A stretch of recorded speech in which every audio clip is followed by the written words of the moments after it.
Madame, Monsieur, bonsoir. Merci d'être à nouveau nombreux à regarder cette émission. Vous le savez, c'est le débat politique sur STV. Carte sur table. En 2 heures de temps, on va essayer de débattre l'unique thème au menu de ce soir. Vous le savez donc, depuis le 2 octobre dernier, le chef de l'État, Paul Biya, a décidé de réaménager le gouvernement. On a maintenu le Premier ministre chef de gouvernement. Mais entre-temps, il y a eu 11 ministres qui sont arrivés, 12 partis, 10 femmes contre précédemment 9. Et c'est donc le 35e gouvernement en 33 ans de règne. Au-delà des hommes, du choix et des différents changements, on va davantage interroger peut-être la pertinence et surtout l'impact de ce réaménagement du gouvernement sur la société, politique, économie, sportive et pourquoi pas sur les faits sociaux. Et pour accompagner le débat, je l'ai dit, l'unique thème de ce soir, c'est gouvernement du 2 octobre. Comprendre le réaménagement. Alors, pour débattre de la seule question, au menu de ce soir, on a 4 personnalités. Déjà dans ce studio, Sambaka, il est le vice-président de l'UDC, l'Union démocratique du Cameroun. Bonsoir. Bonsoir et bonsoir à tous les téléspectateurs. Juste en face de vous, il y a Anissé Ekane du Manidem. Bonsoir, Anissé. Bonsoir, merci de m'avoir invité. Eva Emmanuel Nkom est déjà dans ce studio. Il est là pour le compte du RDPC. Bonsoir, Eva. Bonsoir, député Atombo, bonsoir à tous les téléspectateurs. Et on attend encore Joshua aussi, qui nous a confirmé qu'il sera là d'un moment à l'autre, le premier vice-président du SDF, non moins député à l'Assemblée nationale. Juste derrière, on va donc, après la transition, rentrer dans le débat.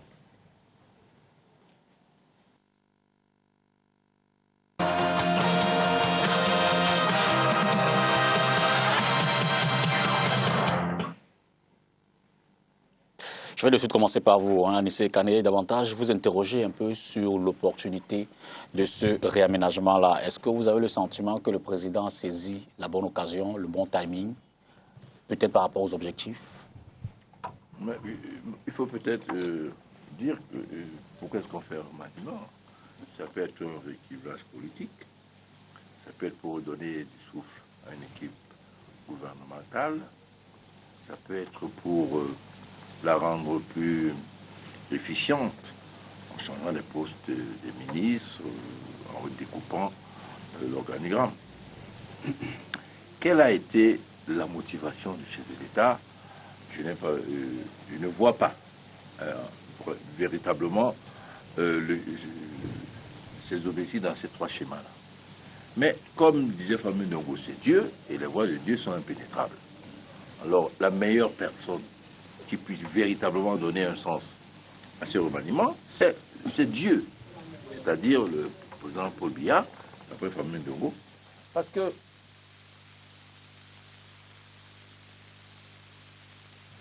de l'événement vendredi soir, 2 ou 3 jours après, les Camerounais sont revenus là où ils étaient, c'est-à-dire dans la misère, dans la pauvreté, dans le dénuement complet pour certaines régions, dans le problème de l'éducation, de la santé, etc.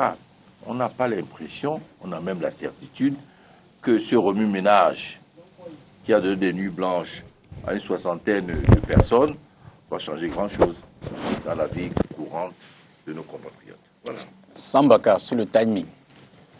Ben, je dois dire que ça a été quand même une douche froide parce que depuis 4 ans, logiquement, un gouvernement était attendu, encore plus depuis 2 ans, puisque le chef de l'État lui-même l'avait dit.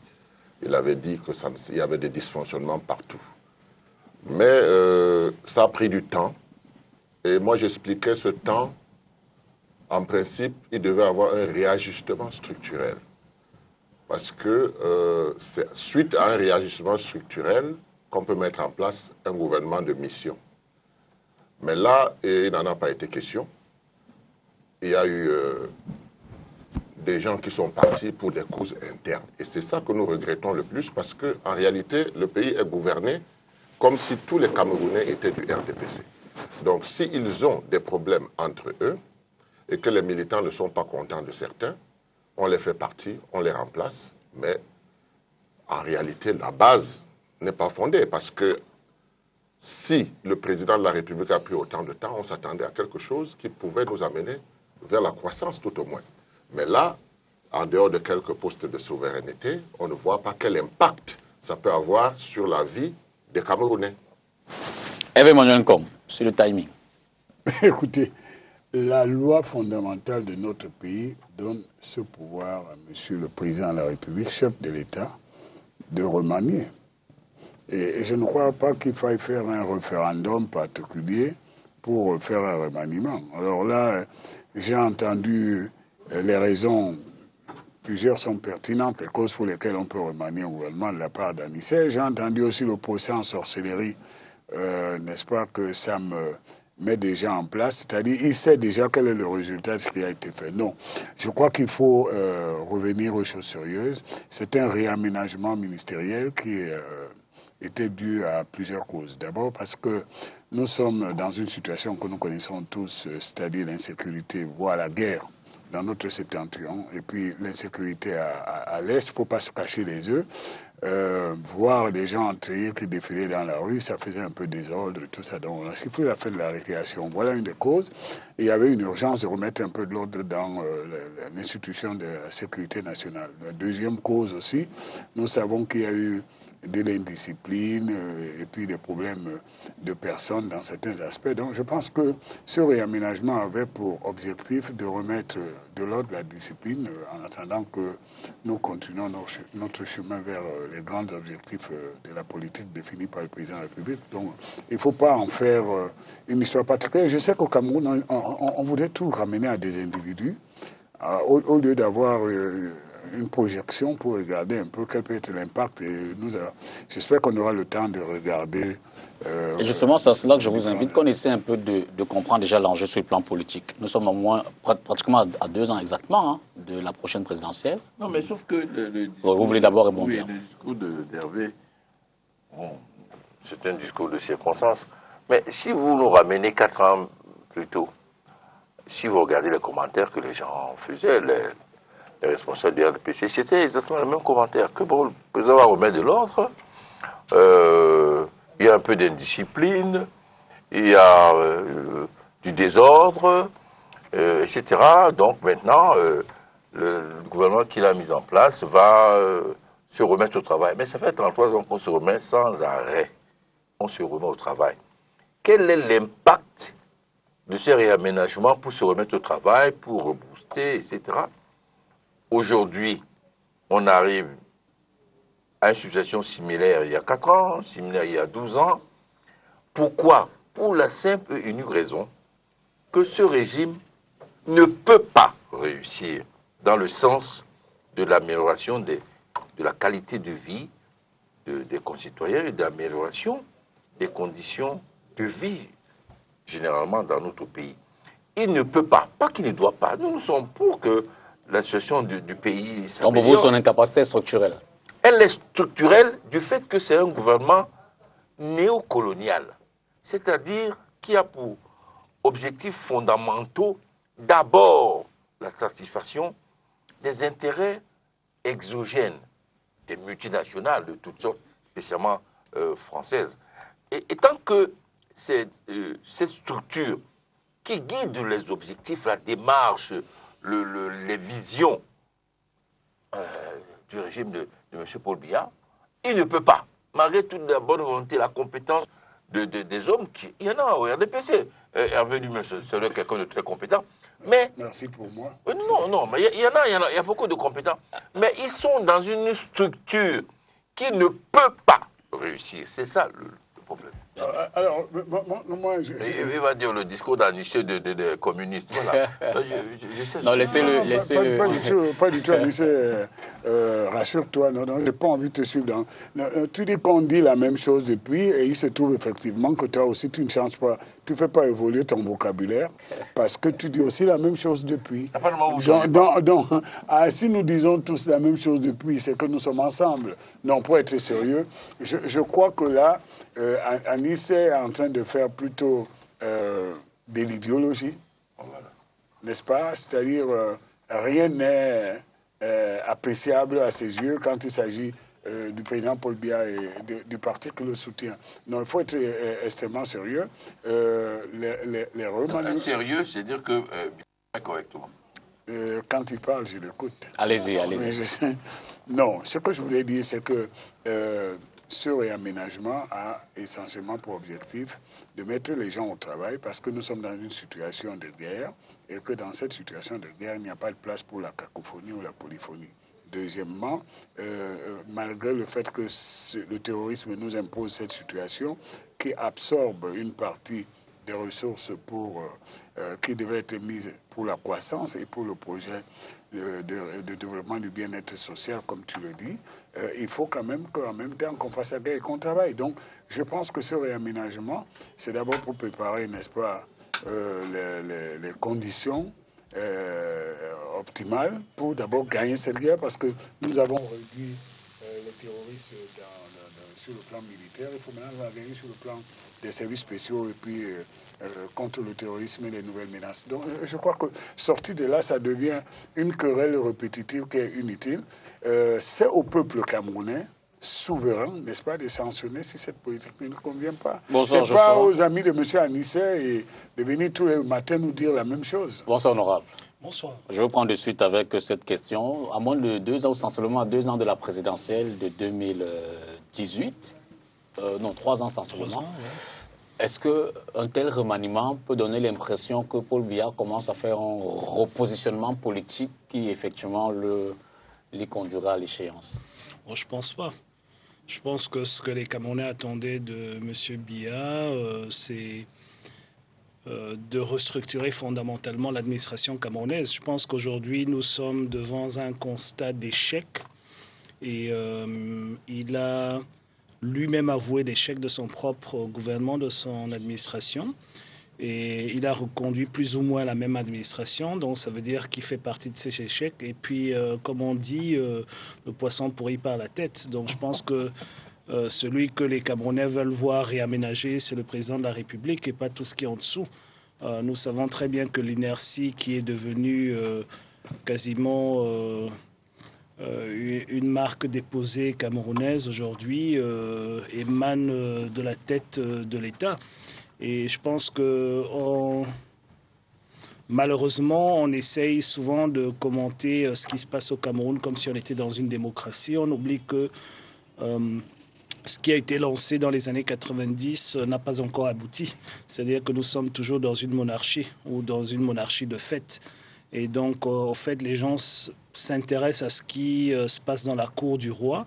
Mais au fait, pour résoudre les problèmes des Camerounais, il faut passer de ce système monarchique à une véritable démocratie. Et tant que ce n'est pas fait, on perd notre temps. J'en veux pour preuve, nous savons aujourd'hui que nous avons une administration, donc un gouvernement pléthorique. Nous avons un gouvernement qui est à peu près 4 fois la taille du gouvernement français, puisqu'on aime bien copier chez eux. Et ce gouvernement est incapable aujourd'hui de consommer le budget que lui-même il s'octroie, puisqu'ils ont une majorité obèse à l'Assemblée nationale. Donc ils se donnent un budget et ils sont incapables de le consommer. Et vous avez cette administration incapable de consommer ce budget-là, qui se dit on a un problème de croissance, on a un problème, on a tous les problèmes du monde sauf un problème de gouvernance, parce que c'est ça le véritable problème. Et on se donne un budget bis, c'est-à-dire qu'on passe à un budget du ministère de l'économie et du plan de 400, je sais plus, 340 ou 430 milliards. C'est tellement grossier qu'aujourd'hui on est à 100 milliards près. Ensuite, on se dit non, ça suffit pas, il faut un plan d'urgence du président de la République. On met un autre budget de 925 milliards. Après, on s'est dit, en fait, on a dit qu'on allait organiser la Coupe d'Afrique des Nations. On s'octroie à nouveau 550 milliards. Après, on s'est dit, mais au fait, on a tout ça, mais on a oublié Boko Haram. On se donne quelques milliards pour un plan d'aménagement d'urgence du Nord. Donc, vous avez une administration qui n'arrive pas, d'un point de vue administratif, avant de penser aux problèmes financiers, d'un point de vue administratif, n'arrive pas à consommer le budget normal, qui se donne encore 4 budgets de côté. Donc on s'est dit, en fait, on croyait que le président de la République allait avoir un sursaut d'orgueil et se dire « Ok, je reconnais ». Je vous ai dit, le vice-président Sambaka a parlé de 4 ans, je ne sais pas si c'était ça, quand il a dit que son administration était incapable. Et donc, les Camerounais disaient qu'il allait finalement mettre sur pied une équipe qui est capable de consommer son propre budget et qui est capable surtout d'aller au-delà du minimum, c'est-à-dire de consommer ce qui sont octroyés pour pouvoir, comme il le dit lui-même, amener les Camerounais vers l'émergence en 2035. Mais on prend les mêmes et on recommence et on pense que les résultats vont changer. Donc je pense que c'est un non-événement et puis de toute façon, ce qu'il faut au Cameroun, c'est un nouveau départ. Ce n'est pas de reprendre les mêmes et de recommencer. Je ne sais pas, c'est le 34e ou je ne sais plus combien, 35e, merci, 35e gouvernement. Il n'y a aucun président dans une république qui se respecte qui a eu besoin de 35 gouvernements pour pouvoir gouverner. Ça n'existe pas. Vous allez aller sur Internet, vous essayez de chercher, vous n'allez pas trouver cela. Faudrait-il qu'il y en ait qui ait fait 33 ans pour... Voilà. Oui, pour continuer dans le sens du président Joshua, je dis notre discussion d'aujourd'hui est une discussion très sérieuse. Très sérieuse parce que nous ne sommes pas dans un pays qui a commencé par le gouvernement de Paul Biya. Les années d'indépendance, je crois que les premiers chefs d'État avaient défini le cap où ils voulaient aller. C'est ainsi que le Cameroun se retrouvait privilégié, n'est-ce pas, parce qu'il produisait 10 fois plus de cacao que la Côte d'Ivoire. Et le président de l'époque avait lancé la Révolution verte. Et quand il a lancé la Révolution verte, il a mis en place certains mécanismes, dont le comice agro-pastoral qui devait faire le tour du Cameroun, permettant ainsi aux gens d'aller dans l'agriculture. Évidemment, les lycées agricoles devaient suivre et autres. C'est ce qu'on appelle un objectif à atteindre. Parce que nous avons, remarquez-le, ici en Afrique, même, pas au Botswana, je dois dire même le pays qui sort de guerre, comment on l'appelle encore, aujourd'hui, il a un fort taux de croissance, il est en train de se développer parce qu'il a choisi un cap. Le Rwanda. Voilà, le Rwanda a choisi un cap et il est en train de se développer parce qu'il a un objectif à atteindre. Et il a mesuré comment il allait l'atteindre. Les intelligences, ça existe partout et notamment en Afrique, sur le plan humain. Pourquoi au Cameroun? Nous avons des individualités, mais nous n'arrivons pas à travailler ensemble. Parce que ce que nous mettons sur le plan, ce n'est pas ce qu'il faut faire. Vous comprenez? Donc, quand on a fini de définir là où on veut aller, maintenant on y met les moyens. C'est ça qu'on appelle un programme. Nous n'avons pas de programme. Nous faisons de la navigation à vue. Nous allons dans tous les sens. Où est-ce que le Cameroun excelle? Où est-ce que le Cameroun veut aller? C'est ainsi qu'on bâtit donc une politique, un programme, pour atteindre ses objectifs. Nous ne voyons pas cela. Comment pensez-vous qu'on va continuer à faire grossir des ministères, le gouvernement, plus de 60 ministères, tout simplement parce que ces gens bloquent la décentralisation. Ils ne veulent pas que le peuple puisse jouir des fruits de la croissance. Cette croissance, elle est où? Et on l'a évaluée. Maintenant, quand on évalue à mi-parcours, où est-ce qu'on est? Il n'y a pas de croissance. Il n'y a pas de croissance. Et même quand il y a de croissance, ce n'est pas une finalité.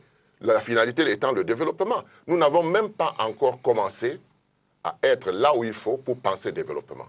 C'est ça qui est dérisoire. Et c'est pour cette raison qu'il faut absolument que nous tombions d'accord que le Cameroun doit changer de trajectoire. Qui gouverne, ce n'est pas ça le plus important. Le plus important, c'est que nous voulons une vision. Nous voulons un programme. Nous voulons quelque chose qui nous amène vers la modernité. Même avec Paul Biya. Mais écoutez, moi, je pense qu'on va avoir une difficulté ce soir. Parce que là, vous avez pris 3 talentueux représentants de... J'étais sûr que la remarque, là, Hervé allait la faire. Hervé, allez-y. Vous avez occupé le pays depuis 33 ans. Hervé, allez-y. Vous avez pris 3 talentueux qui vont faire une juxtaposition, un chapelet d'opposition et de discours. C'est le même discours en version originale, version photocopiée. J'aimerais juste faire remarquer Ouais, peut-être si une petite chose, si tu le permets. Oui, et non, si mais je tu t'en le prie. permets. Allez-y, allez-y. Bon, C'est vous que pouvez peut-être- tous me couper, je connais la technique. Non, peut-être tu es seul sur le plateau aujourd'hui parce que tous les autres, vous êtes là, se sont rendus compte, Écoute, se sont rendus compte que placer sur des plateaux de télévision ne fait pas d'eux des ministres de demain. non, non, je ne suis pas. Non, je voulais répondre sur plusieurs choses. D'abord, je m'étonne que monsieur le vice-président de la Commission des finances de notre Assemblée nationale dresse ce tableau-là d'une façon aussi cavalière. Je suis... Parce que j'ai quand même Il y en a un face... seul budget qui est passé par mois. Hein. J'ai- Tous j'ai- les autres, je ne sais pas où ils J'ai sont en passés, face de moi, mais ils ont été annoncés. J'ai en face de moi le vice-président de la Commission des finances et un des enquêteurs permanents, parce que notre loi maintenant introduit rapporteur spécial, n'est-ce pas, qui a le pouvoir de contrôle permanent Et sur rapporteur sur le général en budget. plus. Exact. Donc voilà. Donc il est co-responsable, n'est-ce pas, de l'architecture budgétaire qui nous est présentée, même s'il est dans l'opposition. C'est eux qui votent le budget. La deuxième chose. Il faut peut-être juste oui. nuancer. Non, non, Tu- non, tu non. vas non, pas juste- m'empêcher de non, parler, Non, non, Jos. je ne t'empêche pas de parler. Ah bon? Il faut juste que je te dise une chose. Ouais. C'est que sur les 5 budgets qui marchent en même temps au Cameroun aujourd'hui, il y a un seul qui passe par l'Assemblée. C'est le plus petit et c'est celui qu'on n'arrive pas à consommer. D'accord, donc acte. Mais c'est ce que je voulais dire. Je voulais répondre à mon excellent frère et ami Sambaka pour lui dire que c'est le peuple qui a choisi le programme qui doit être mis en exécution pour la réalisation de son bien-être social. Il ne faut pas qu'à l'occasion de chaque débat télévisé, on recommence la campagne électorale comme si elle n'avait pas lieu. Et les C'est peuples quand même, peuvent faire cette s'il vous plaît, monsieur le député, Allez-y, ils sont déjà 3, si je dois mettre un 4e. Non, j'essaie mais juste de j'ai mieux un logiciel, orienter. j'ai un logiciel pour cela et je suis vacciné. C'est le peuple qui choisit à quel moment il fait une sélection dans les offres politiques de ce qui lui convient pour la marche vers son développement. Et quand on est démocrate, on accepte les conséquences d'un choix du peuple parce que le peuple est souverain. Quand j'ai fini de le dire, ce n'est pas pour dire que tout va bien. Parce que dans la différente présentation, même si bon, il y a parfois une présentation, la mauvaise foi est la valeur entre guillemets la mieux partagée chez les hommes politiques, mais il y a quand même quelque chose sur laquelle nous pouvons être d'accord, mes compatriotes et moi, Jos et moi, c'est qu'il y a un vrai débat sur la productivité de notre administration. Il y a un vrai débat que nous devons poser sur la table et personne n'a intérêt à occulter ce débat. Et quand j'ai fini de le dire, je reviens quand même sur des arguments polémiques parce qu'il faut quand même qu'on parle sur le remaniement, n'est-ce pas? Et moi, je n'ai pas peur d'aller à la télévision si ce n'est pas la voie pour entrer au gouvernement. Je suis vacciné, tu sais très bien. C'est pour cela que tu es là. Tu sais très bien que moi, je défends mes opinions, mais je ne suis pas là pour faire une carrière. Non, ce que je voulais dire, quand on dit par exemple que le gouvernement est pléthorique, c'est un mauvais argument.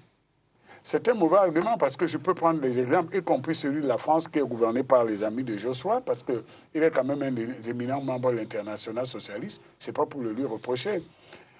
Vous avez l'architecture gouvernementale avec des ministères, avec des appellations plus ou moins contrôlées, qui varient entre la quinzaine et la 20 quelque chose.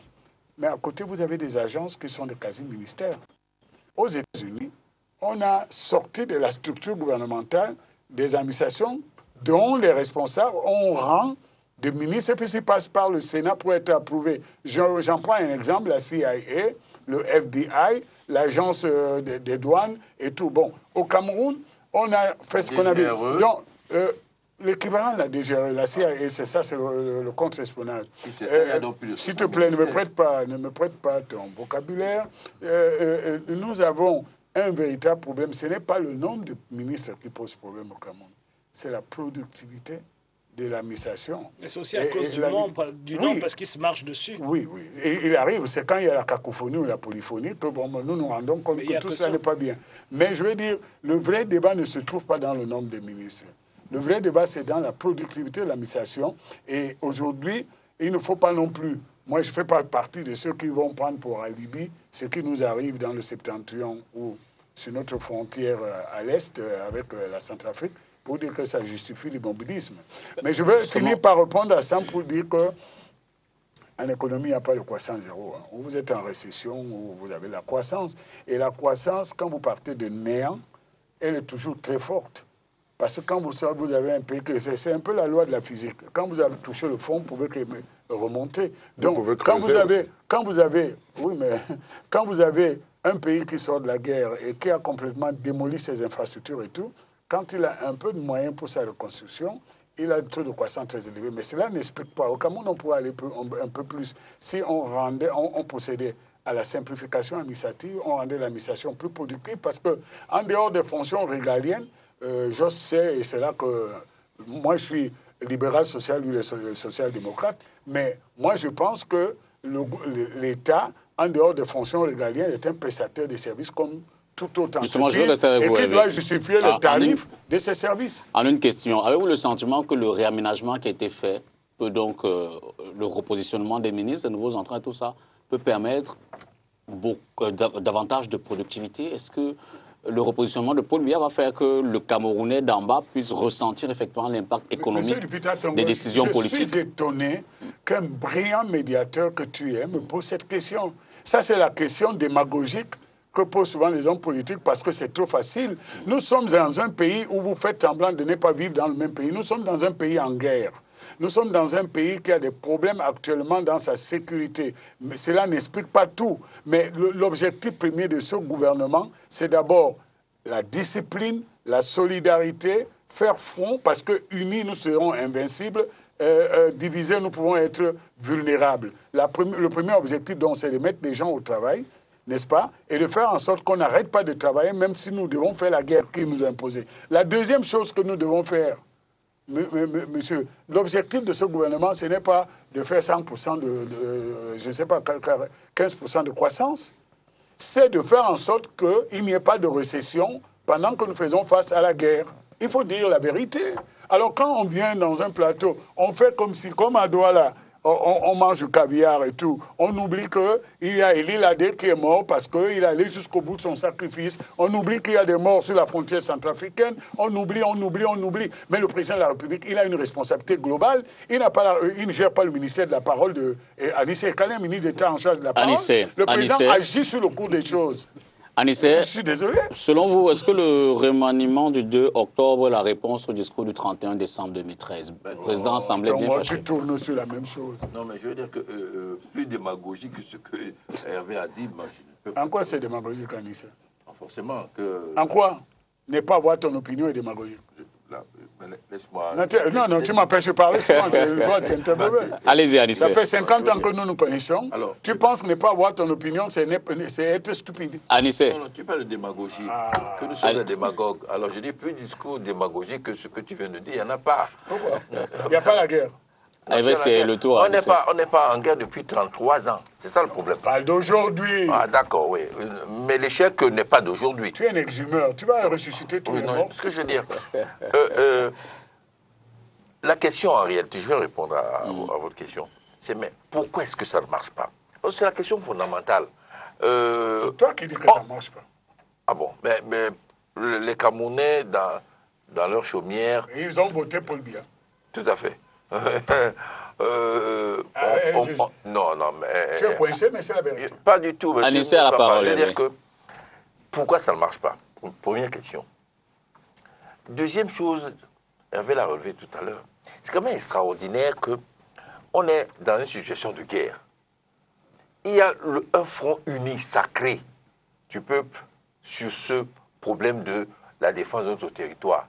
Et la cacophonie est au niveau de l'exécutif. C'est quand même extraordinaire que les Camerounais, eux, sont unis. Ils forment un front par rapport au problème de la défense de notre territoire.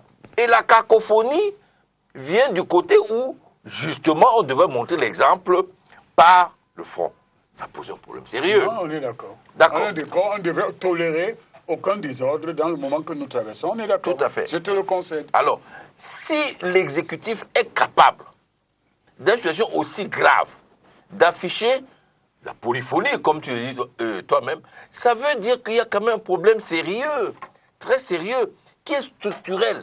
Parce que la conjoncture elle-même aurait dû faire en sorte que, malgré leurs problèmes permanents, que face à la défense du territoire, qu'au moins, pendant ces périodes, qu'on ait l'impression qu'on a un exécutif qui travaille sérieusement. Troisième chose. Tu entends par exécutif quoi, le gouvernement? Laissez Anissé développer. développer. Je pose la question pour la compréhension. Vous pourrez revenir sur les questions après. Tu entends par exécutif quoi, le ministère de la Culture, c'est ça? Allez-y, Hervé. Non, mais vas-y, Anissé. Mais c'est toi-même qui viens de dire qu'il y a la polyphonie. Parfois. Poly. Oui, ça a donné l'impression. D'accord, ok. Troisième chose, pour répondre à votre question, député. Mais cette question, elle est permanente chaque fois que Biya remanie. Elle est permanente. Est-ce que maintenant, on a fait plusieurs gouvernements, 35, c'est-à-dire plus d'un gouvernement par an? Et alors, non, on peut en parler d'ailleurs. Non. Allez-y. Bon, d'accord, je dis au moins, il y en a plus d'un par an. Cela veut dire à chaque moment, on est obligé de rafistoler, de raccommoder, etc., pour au moins donner un semblant d'uniformité et de discipline dans le travail. C'est ça qu'on dit qu'on est dans une impasse structurelle. Non, c'est pas vrai. C'est-à-dire que le régime est dans une impasse structurelle par rapport à son fonctionnement, par rapport à sa vision. S'il y a autant de polyphonie, ça veut dire que déjà, au sein de ce gouvernement, les visions sont différentes. Pourquoi elles sont différentes? Parce que ce qui compte pour ces messieurs et dames, ce n'est pas l'intérêt général qui compte. Sinon, il y aurait une uniformité dans la vision, il n'y aurait pas de... Non, mais attends, un gouvernement, ce n'est pas un cimetière. Ce sont des hommes et des femmes. Tout Tu à as fait. été candidat à la présidence de la République et je suis sûr que même tes supporters n'ont pas un point de vue identique au tien. Donc, un gouvernement, simplement, il y a un niveau de... Hervé, finalement, trois. Hervé, finalement, à la fin, vous aurez plus de temps de parole que tout le monde. Voilà, je l'espère. mais on a l'habitude avec le RDPC. Laissez Anissé développer. Oui, alors, et je finis. Lorsque nous étions étudiants, ils me séquestraient pour que je parle. chuter également. Je dis donc, voilà. Allez-y jusqu'au bout. Moi, ce qui importe dans ce débat-là, c'est qu'on puisse arriver à faire comprendre aux téléspectateurs que, malgré toute la bonne volonté que les individus, même dans le camp de Hervé, peuvent avoir, certains individus, ils sont dans une situation très embêtante par rapport à l'intérêt général. Je finis donc Allez-y. en disant que, bon, aujourd'hui, on nous dit qu'il faut mettre fin à la polyphonie. On change à peu près 11 postes. Cela suppose que le reste des postes Ça va bien. va bien. Cela voudrait donc dire que, si bien cohérent, on ne va pas s'attendre dans moins d'un an à un autre remaniement. Sinon, c'est complètement illogique. Sambaka. Mais je suis persuadé. Non, si on a changé ceux qui sont responsables de la polyphonie, cela veut dire que, normalement, on peut aller tranquillement vers... Il faut le souhaiter pour l'intérêt du Cameroun. Nous le souhaitons. Mais nous sommes en train de démontrer que, en réalité, c'est un replâtrage, comme s'il faut soigner une plaie cancéreuse, pas du microchrome. L'une des questions qui revenait assez souvent juste avant vendredi dernier, c'était cette cohésion qu'on n'observait pas toujours. On a tout ce temps-là décrit un certain nombre de manquements des ministres, soit vis-à-vis de leur Premier ministre, soit vis-à-vis de leurs camarades du gouvernement. Est-ce que tout au moins avec la décision de vendredi, le décret de vendredi, on peut avoir l'impression que le Premier ministre, tout au moins lui, reprend le contrôle du gouvernement? Non, ça ne peut pas marcher. Peut-être Ça ne peut pas marcher. Vous savez pourquoi? Non, pourquoi? Pour une simple raison. Sur proposition du Premier ministre, il y a eu réajustement. Vous avez entendu un seul de ces nouveaux ministres remercier le Premier ministre? Pourquoi il devrait le remercier? Mais parce que c'est sur sa proposition, d'après les textes. Ça c'est un détail. Non, ce n'est pas un détail. C'est dans les détails qu'on échoue. Parce que, voyez-vous, vous dites qu'il va avoir de l'autorité. Il va avoir de l'autorité. Le décret nous a dit, sur proposition du Premier ministre. Alors, si c'est sur proposition du Premier ministre, moi j'ai entendu tous les ministres en train de parler du chef de l'État. Ils ne parlaient pas, donc ils ont royalement ignoré celui qui les a proposés. Et vous me demandez si cette fois-ci, le Premier ministre aura des coups de franche. Non, ceux qui vont se rebeller, dans un an, on va les mettre dehors. Maintenant, qu'est-ce que ça va rapporter aux populations? Les populations ont voté Paul Biya. C'est très bien. Mais seulement les populations, ils ont le droit de se tromper. Ah ben très bien. Parce que tu moi, insultes la majorité. Non, parce que moi, non, c'est pas un problème de majorité. Mais Mais parce que tu n'as pas intégré qu'il peut y avoir alternance. C'est pour cette raison que tu le dis. Parce que si tu as intégré qu'il y a alternance, on serait au travail. Les Camerounais seraient en train de ressentir qu'ils ont un gouvernement qui fait quelque chose pour eux. Mais dans le cas d'espèce, moi je pense que il est clair aujourd'hui que ce dysfonctionnement ne peut pas se résoudre. Ça fait 34 gouvernements qu'on a réajustés, 35. Et je pense que si la solution était de réajuster, les Camerounais se porteraient très bien depuis longtemps, étant entendu que c'est le même régime qui est resté pendant toutes ces années. Donc, ils n'ont même pas eu à aller à l'opposition avant de revenir. Mais ils ont pu quand même, devant leur assiette insuffisante de cadres, faire partir des gens et les faire revenir. Quel gâchis! Combien de gens sont Je suis aussi. On peut observer quand même qu'il y a un certain nombre de ministères, tout au moins dans le secteur économique, MINEPAD, MINTransport, bref, l'essentiel de l'architecture. Et même au ministère des Finances, il y a un ministre délégué qui a été installé tout à l'heure d'ailleurs par son ministre. Est-ce que la décision de vendredi est davantage pour faire comprendre que les objectifs du DSE n'étaient plus forcément sur le droit chemin? Le DSCE, le document de stratégie pour la croissance et l'emploi, qui vise l'émergence en 2035. Est-ce que ça voudrait dire aussi qu'on n'était pas forcément sur le droit chemin et là, définitivement, on remet le gouvernement sur les rails? Écoutez, moi j'ai un peu de difficulté avec tous ces débats parce que je rejoins un peu Sambaka. Dans le quotidien de Camerounais, il n'y a rien qui change. En fait, le quotidien devient tous les jours un peu plus difficile. Et tout à l'heure, on a parlé d'état de guerre qui justifierait les réaménagements, les chaises musicales qu'on a vues l'autre jour. Je suis désolé, mais officiellement, le Cameroun n'est pas en guerre. Les dispositions constitutionnelles qui permettent au président de la République de réaménager son gouvernement n'ont pas été utilisées pour amener le Cameroun en état de guerre. Pour l'instant, tout du moins, tant que je suis concerné, il n'y a jamais eu un budget de guerre, il n'y a jamais eu un effort de guerre officiel du point de vue de l'État du Cameroun. Jamais. Nous avons un budget de fonctionnement normal de l'armée camerounaise. Il n'y a rien eu d'extraordinaire depuis cela. Le président de la République a déclaré sur le perron d'une présidence étrangère... C'est ton ami. C'est ton ami.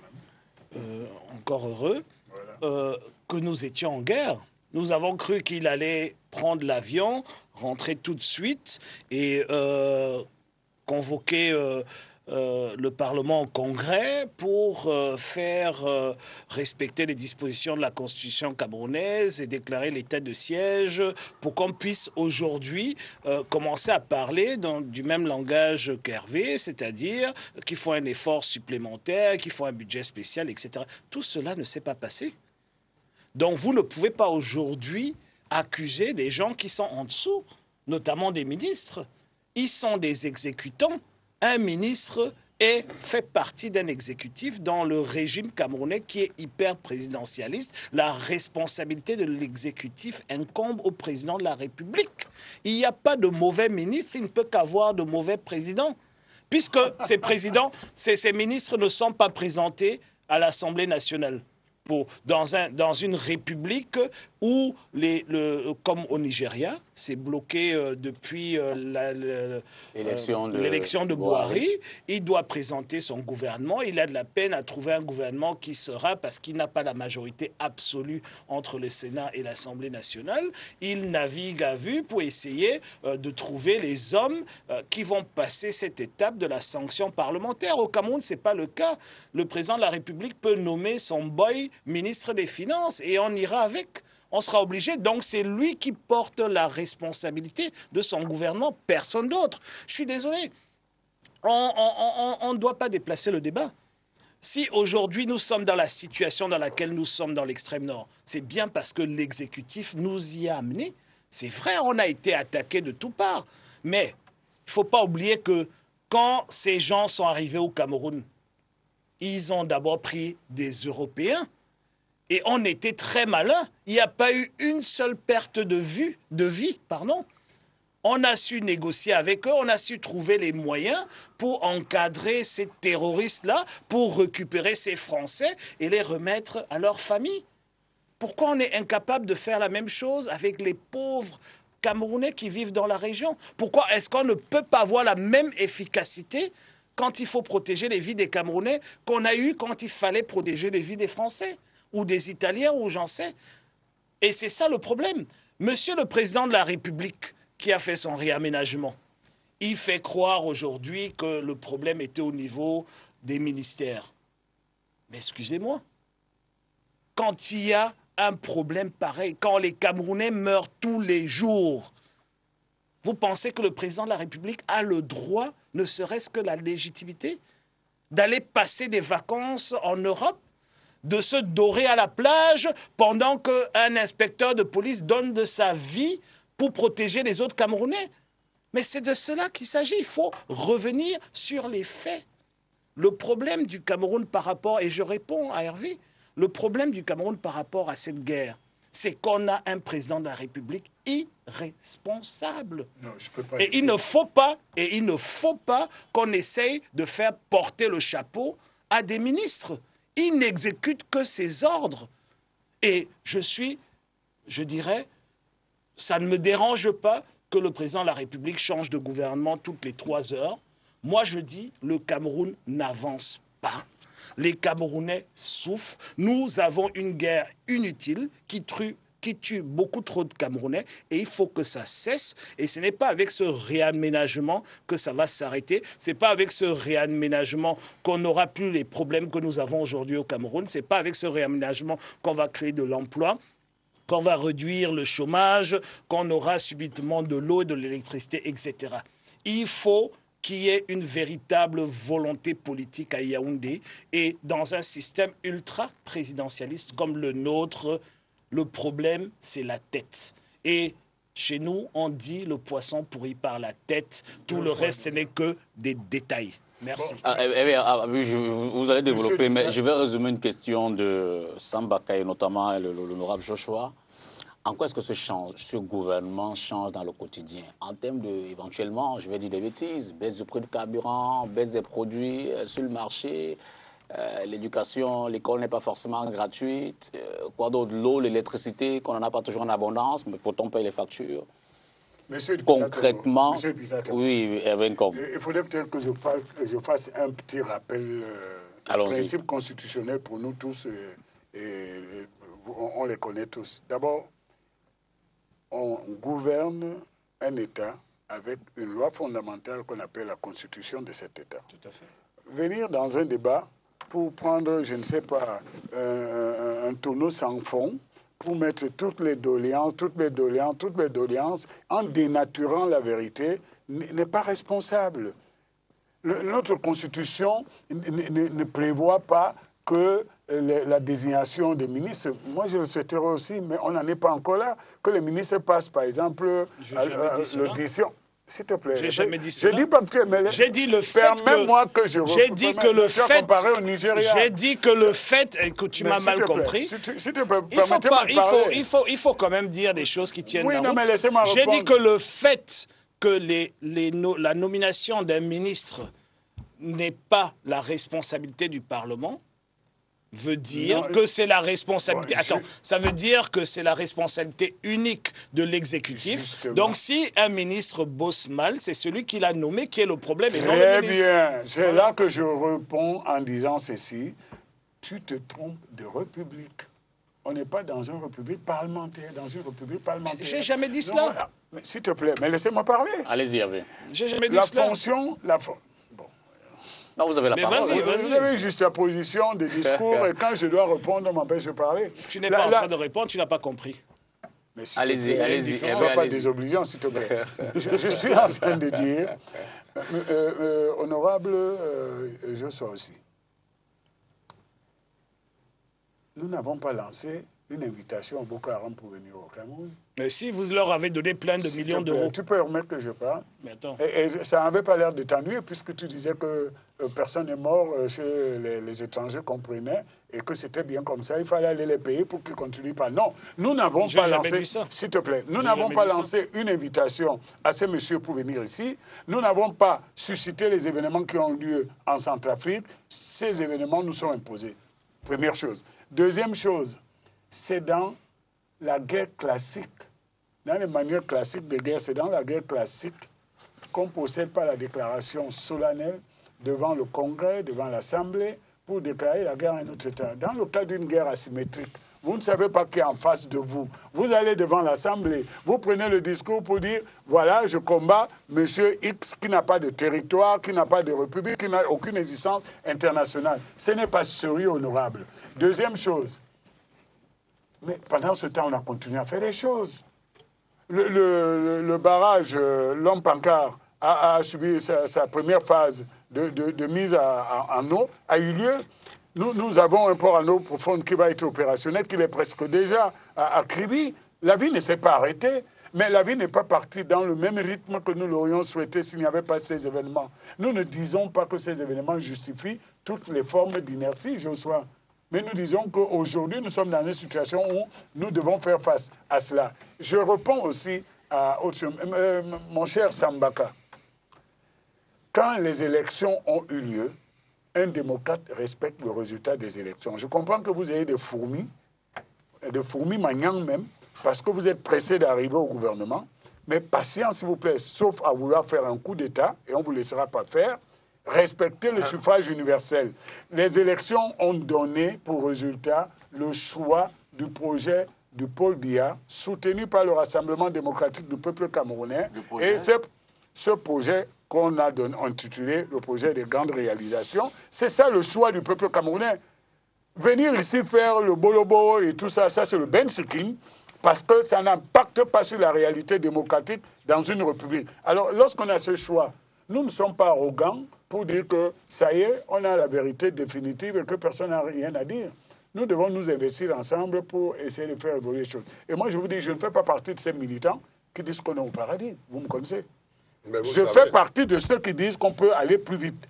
Et qu'on peut dire, mais je n'aime pas la critique gratuite qui dit, allez, on rase tout et tout le monde va au paradis. Ça, c'est de la démagogie. Avant de reprendre Sam, et je voudrais quand même vous répondre à ma question sur la vie chère. Ben, je peux vous répondre. Député Tongo, vous savez, j'ai le privilège, par mon âge et par le fait que j'ai vécu dans pas mal de pays, vous n'allez pas nous faire croire que le Cameroun a le monopole de la vie chère. Nous vivons une situation internationale qui, à elle seule, ne suffit pas parce que nous devons faire un effort aussi. J'espère qu'on aura le temps, par exemple, sur des questions telles que la dette publique, l'endettement. Il faut qu'on fasse attention parce que la dette d'aujourd'hui, ce sont les impôts de demain. Mais ce que vous posez comme question là, excusez-moi, c'est basique avec tout le respect que je vous dois, monsieur le député Tongo. Vous posez les questions du quotidien. Et justement, le quotidien, c'est l'enjeu. Et vous posez cette question du quotidien avec une naïveté qui m'étonne de votre part. Hervé, le quotidien, c'est l'enjeu. Ce n'est pas une politique de procéder à l'augmentation des prix. Le Camerounais qui nous regarde ne veut plus être bensekineur, il ne veut plus être colbosseur, il ne veut plus être... Vous croyez que moi, je souhaite une société où les jeunes vont sortir avec des engins qui les exposent? D'où la question. Vous croyez que je suis pour une société où les cargos transportent... Est-ce que le réaménagement de vendredi nous permettra donc de faire... Le réaménagement de vendredi n'avait pas pour objectif d'amener les Camerounais au paradis. Okay. C'est de donner plus de cohésion à un gouvernement, à un État, pour faire face à la situation que nous vivons. Claire? Il faut quand même pouvoir répondre à ce qu'il a posé comme question. Voilà. Oui, alors Hervé nous ramène à un problème constitutionnel lorsqu'on pose le problème de la vie quotidienne de nos compatriotes. C'est la Constitution qui nous permet de les gérer. Sauf si tu es anarchiste. Non, si tu n'as pas changé. C'est pas Constitution. Dans un pays démocratique, Hervé, même après les élections, justement après les élections, on doit contrôler ce que fait. Tout ça, on doit dialoguer, je suis d'accord. On doit contrôler ce que fait le pouvoir élu. Plus grave, on doit même être en mesure de dire que, en réalité, il a il a trompé les gens et que vraiment, on doit rapidement aller vers la fin de ce parcours. Mais attends les élections. Non, mais parce que tu nous empêches même, tu ne donnes pas le droit de dire que... Qui l'a dit, Annie? Tu as été candidat vous parliez tout à l'heure. Tu as été candidat aux élections présidentielles, ce n'est pas mon cas. Oui. Et attends, le prochain tour, tu vas jouer. Non, mais parce que tu parles de Fomi Magnan, parce qu'on fait des reproches et des critiques constructives. Oui, c'est ça. Absolument. Hervé, tu ne peux pas nous reprocher aujourd'hui le fait qu'on veut que ce pays avance. Alors, tout à fait. Alors, vous êtes dans votre rôle. Non, on n'est pas dans notre rôle. On parle de la réalité des faits. Donc même si, Paul Biya a gagné, ce qui n'est pas. Même si Je il dis- a je- gagné. Je dis même si il a gagné, parce que je ne suis pas sûr qu'un président aussi impopulaire ait de... Oh, dis donc quand même. que mets ces un peu de scores modulation soient- de fréquence, que ces scores soient inversement proportionnels à sa popularité, qu'on soit vraiment dans une situation mirobolante sur le plan démocratique. Je dis donc qu'on doit être en mesure, justement, parce qu'il s'est proclamé président de la République, Il s'est- lui demande... Je peux finir. Non, mais utilise le vocabulaire, tu as vécu longtemps. en Anis Europe, Kane. Tu ne peux pas parler comme. Allez-y, Il allez-y. s'est proclamé, est-ce qu'il a été élu par le peuple? Je dis exactement, je pèse mes mots, qu'on va aujourd'hui ne pas être en mesure de dire que, ben, on s'est trompé. Ceux qui ont tenté qui ont été amenés à voter pour le RDPC, c'est la première chose. Deuxième chose, d'autant plus que ceux qui ont voté pour ton candidat, même militants du RDPC, tous les jours souffrent et se posent des questions. Comment se fait-il Et que se ça plaint. se plaignent, font des manifestations, tu les vois tous les jours, Où ça, où de ça contestation, Où ça? des enseignants. Je sais que vous avez toutes des agrégations sur la vie interne du RDPC. Non. Mais Allez-y, vous ici, laissez c'est ici. moi qui suis à Je l'intérieur. parle des Camerounais. Ah, d'accord. Les contestations sur D'accord. leur vie, les déflatés des sociétés que vous avez vendues aux multinationales, attendent depuis 25 ans qu'on leur paye leurs droits. Alors, Non, mais là, on mélange tout. Hein. non, je ne mélange pas. Ça, c'est le Juste- guichet unique de la revendication qu'il a ouvert. Allez-y, Anis Kane. Alors, que tous ces Camerounais ne voient pas que leur situation de tous les jours évolue, ils sont en mesure de se poser la question si ça valait vraiment la peine de voter pour ce président. Et justement, de hâter la fin du régime, En faisant quoi? En descendant dans la rue? c'est une forme de contestation. Ah, très bien. Et en se préparant, justement, dès maintenant, aux nouvelles échéances, parce que le constat d'échec est patent. Il ne souffre d'aucune contestation, uniquement par le fait qu'on est obligé, quand on replaque, quand on raccommode, quand on pense des plaies permanemment, cela veut dire que dans le fond, il y a quelque chose qui ne va pas. Et c'est ça la situation permanente de cet exécutif. On est tout en train de réajuster, de raccommoder, de refaire, de faire des budgets supplémentaires, de faire des rallonges, de ramener des échéances. Anis, tu es candidat pour obtenir un prix Nobel de la mauvaise foi ou quoi? Quel mauvais. Parce Vous qu'on nous a terminez, déclaré on la va guerre, prendre nous avons Sambaka. gagné la guerre. Le gouvernement fait face à ses responsabilités. Anis, vous terminez. Je termine en disant que le rafistolage de vendredi dernier, en réalité, était la conséquence logique du rééquilibrage des macro-équilibres des gars qui sont au pouvoir. C'est tout. C'est-à-dire que, compte tenu de la polyphonie, j'aime bien ton terme, qui s'est généralisé dans l'exécutif, le président était obligé de remettre le rapport de force des clans du pouvoir et de réaménager. C'est tout. Mais ce n'était pas dans l'intérêt des Camerounais. C'est pour ça que la question de M. Dipita, la réponse coule de source, que ça n'aura aucun impact sur la vie quotidienne de nos compatriotes. Pas vrai. Sambaka. Aucun impact sur la vie quotidienne de nos compatriotes, sinon que les Camerounais, de plus en plus, ils disent qu'ils sont fatigués. Ils n'ont pas le droit de se fatiguer. S'ils ont dit choisi, ça où, dans le nom? s'ils ont choisi Paul Il dit Biya, ça où? ils n'ont pas le droit de se fatiguer, mais ils ont le droit républicain du vote, du contrôle et de la sanction. Ça, je voulais te rappeler cela, on est d'accord. parce que ce n'est pas parce que M. Biya a été élu qu'on doit lui donner tous les satisfaits. Ah ben, je suis d'accord, Non, les nous sommes démocrates, là, les et Camerounais respecter le sont rapport là de majorité pour le minorité. contrôler et à échange de le sanctionner. C'est de ça qu'il s'agit, c'est ça la politique. Moi, je serais heureux. Mais la sanction, c'est pas Je les serais urnes. heureux C'est avec tous pas les cadres, urnes. tous les cadres que regorge le RDPC, qu'ils se retrouvent dans la situation de l'opposition, Pourquoi? parce que quand ils reviendront, ils comprendront ce que c'est, Mais c'est tout le- simplement. c'est le peuple Mais qui on ne décidera peut pas quand nous garder serons dans des positions depuis la colonisation Le à nos RDPC jours était dans la pour coalition. dire, Pourquoi que ça passe votre discours? pour penser que les autres Camerounais ne sont rien. Aujourd'hui, il y a personne un ne l'a dit, problème. ça. Il y a un problème de citoyenneté au Cameroun. Parce que vous avez induit les Camerounais en erreur. Aujourd'hui, de plus en plus, il se forme cette masse critique qui est nécessaire pour qu'il y ait alternance au Cameroun. Les Camerounais savent aujourd'hui que les partis politiques sont là pour présenter leur programme. Les hommes et les femmes qui vont les diriger. Mais que c'est à eux de décider. Et ils sont les plus nombreux. Aujourd'hui, nous avons à peine 5 millions de Camerounais qui sont inscrits alors qu'on attend 10 millions. Donc ces 10 millions-là sont capables de renverser la tendance.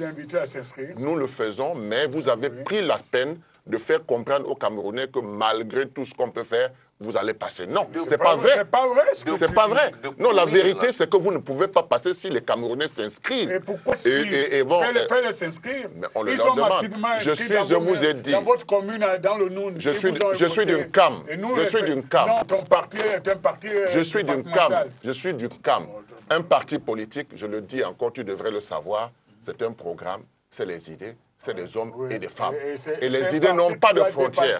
Donc si tu veux mettre des partis politiques, c'est éculé ça. Ça ne fonctionne plus. Ce genre d'argument ne fonctionne plus. Il faut qu'on soit sérieux. Parce que les Camerounais souffrent. Sam, pourquoi ils vous font pas Mais allez dehors. Pourquoi ils vous Les font pas Camerounais, confiance? posez-vous la simple question de savoir, notre vie s'est-elle améliorée? Est-ce que les enfants sont partis plus facilement à l'école cette année que l'année dernière?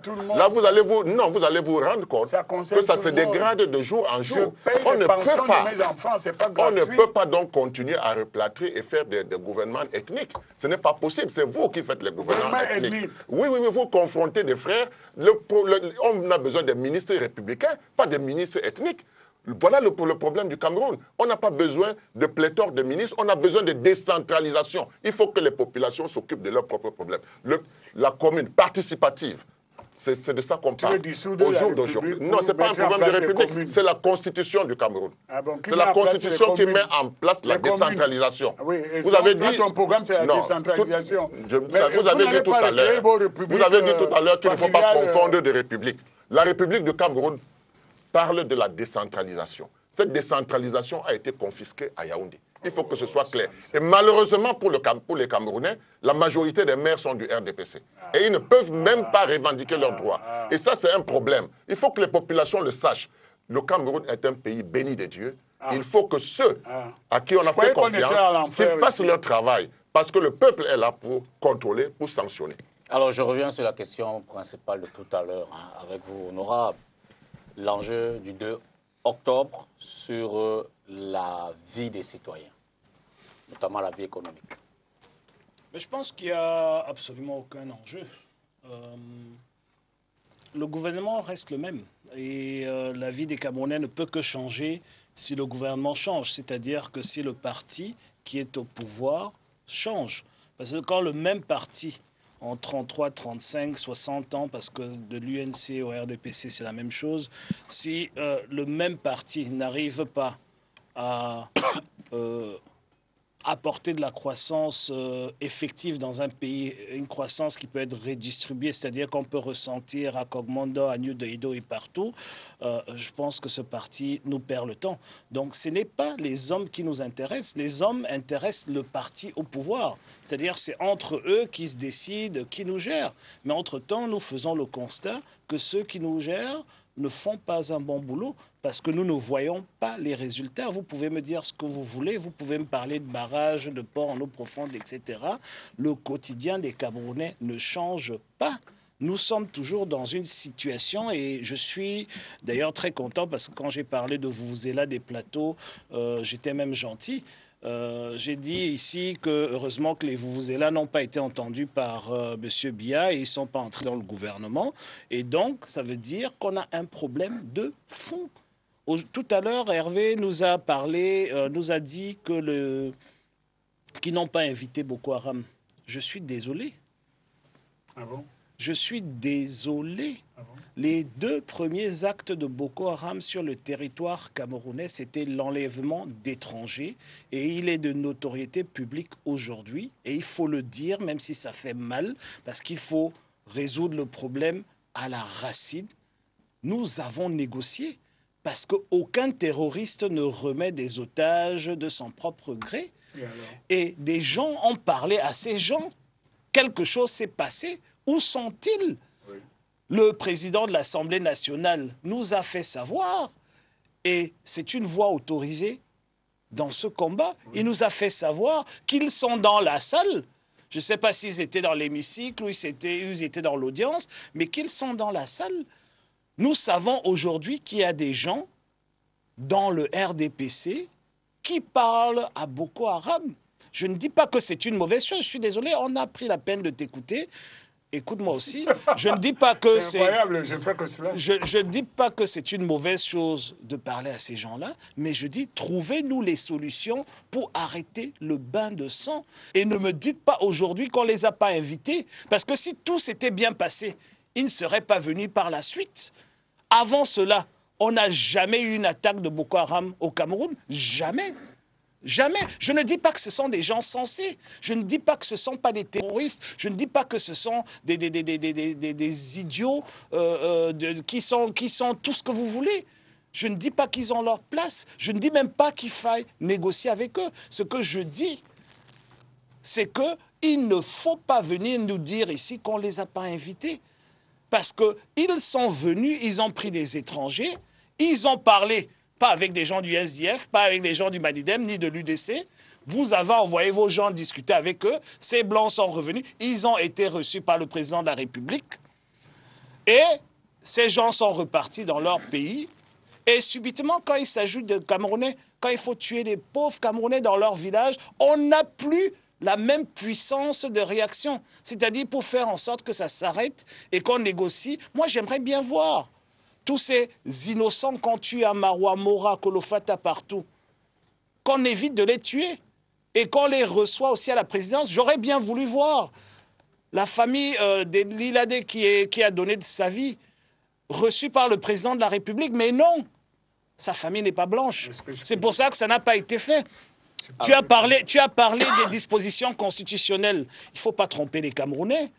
Si il faut sortir du budget de la République, si nous devons entrer dans un budget de guerre, il faut, et c'est des dispositions constitutionnelles, c'est obligatoire. Le président doit réunir le Parlement en congrès pour déclarer l'état de siège. Tant qu'on n'y est pas, ça veut dire qu'il n'y a pas de problème. Donc il ne faut pas venir nous dire qu'il y a un problème alors que le président ne reconnaît pas ce problème. Ce sont les dispositions de notre constitution commune. Vous me parlez de la responsabilité de l'exécutif par rapport au Parlement. J'aimerais juste vous répondre, monsieur Hervé Com. Nous sommes dans un système ultra-présidentialiste. Ça veut dire quoi? Ça veut dire que le président nomme qui il veut. Dans certains pays qui ont la même constitution comme la nôtre, je prends l'exemple de la Côte d'Ivoire, il y a même des étrangers qui sont ministres. OK? Ça veut dire quoi? Ça veut dire que ces gens, leur responsabilité, c'est d'exécuter les ordres du président. Donc, s'ils travaillent mal, celui qui porte la responsabilité, c'est le président de la République et personne d'autre. J'aimerais aller encore plus loin. Je réponds à tes questions et à tes préoccupations. Tu as parlé de la vie chère. Hervé Emmanuel, tu es à côté de la plaque. Le problème au Cameroun, ce n'est pas la vie chère. Parce que nous avons opté pour rentrer dans la mondialisation.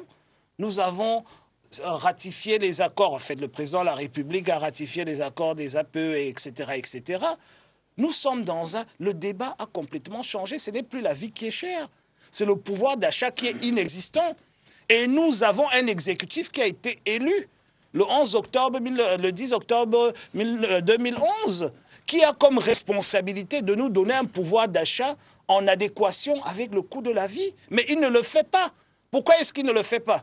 Vous allez me dire que c'est la guerre, c'est ce que tu as essayé de dire. Mais je dis tout simplement que tu ne peux pas dire que c'est la guerre parce que pendant que les Camerounais se faisaient massacrer, égorger, il était à la plage avec sa famille en Allemagne. Donc, il ne s'occupe pas du bien-être du Cameroun. Et donc, c'est la raison pour laquelle je suis d'accord avec les deux autres panélistes. Quand la République va mal, il faut se poser les vraies questions. Et aujourd'hui, la vraie question, c'est est-ce que le mandat que M. Biya a eu reçu en 2011,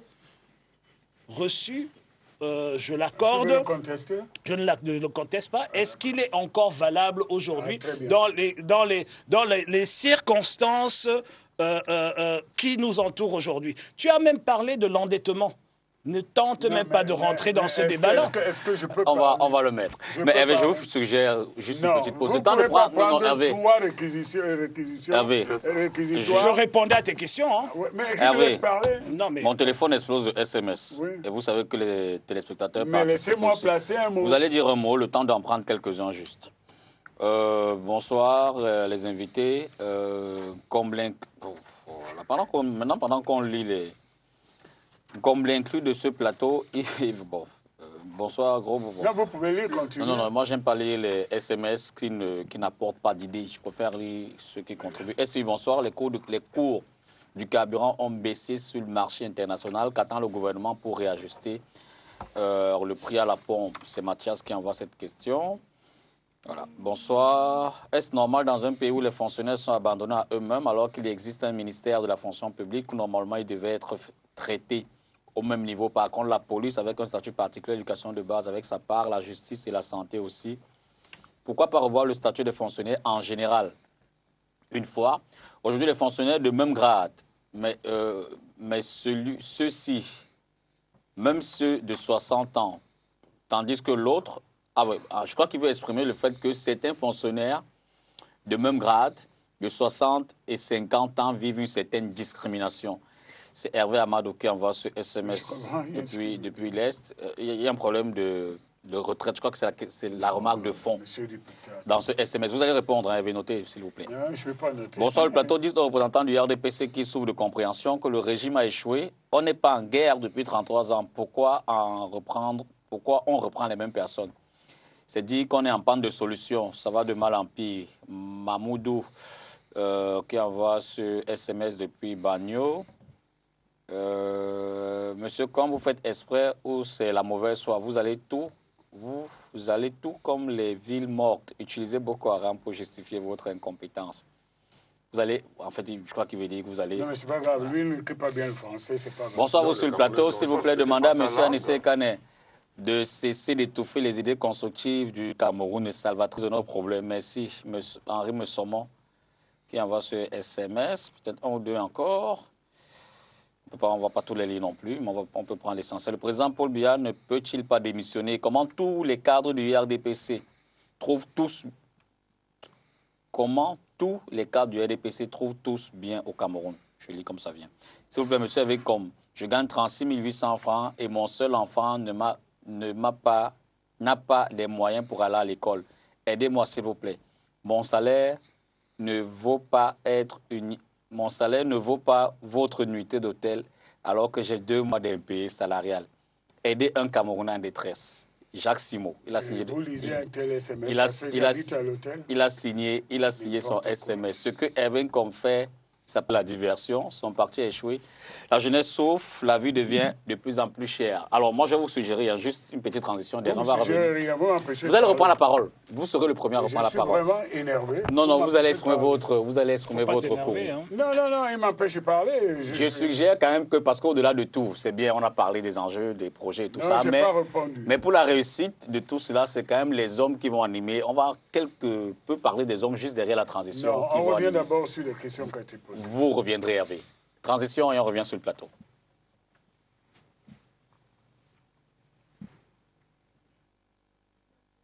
Petite transition. Voilà.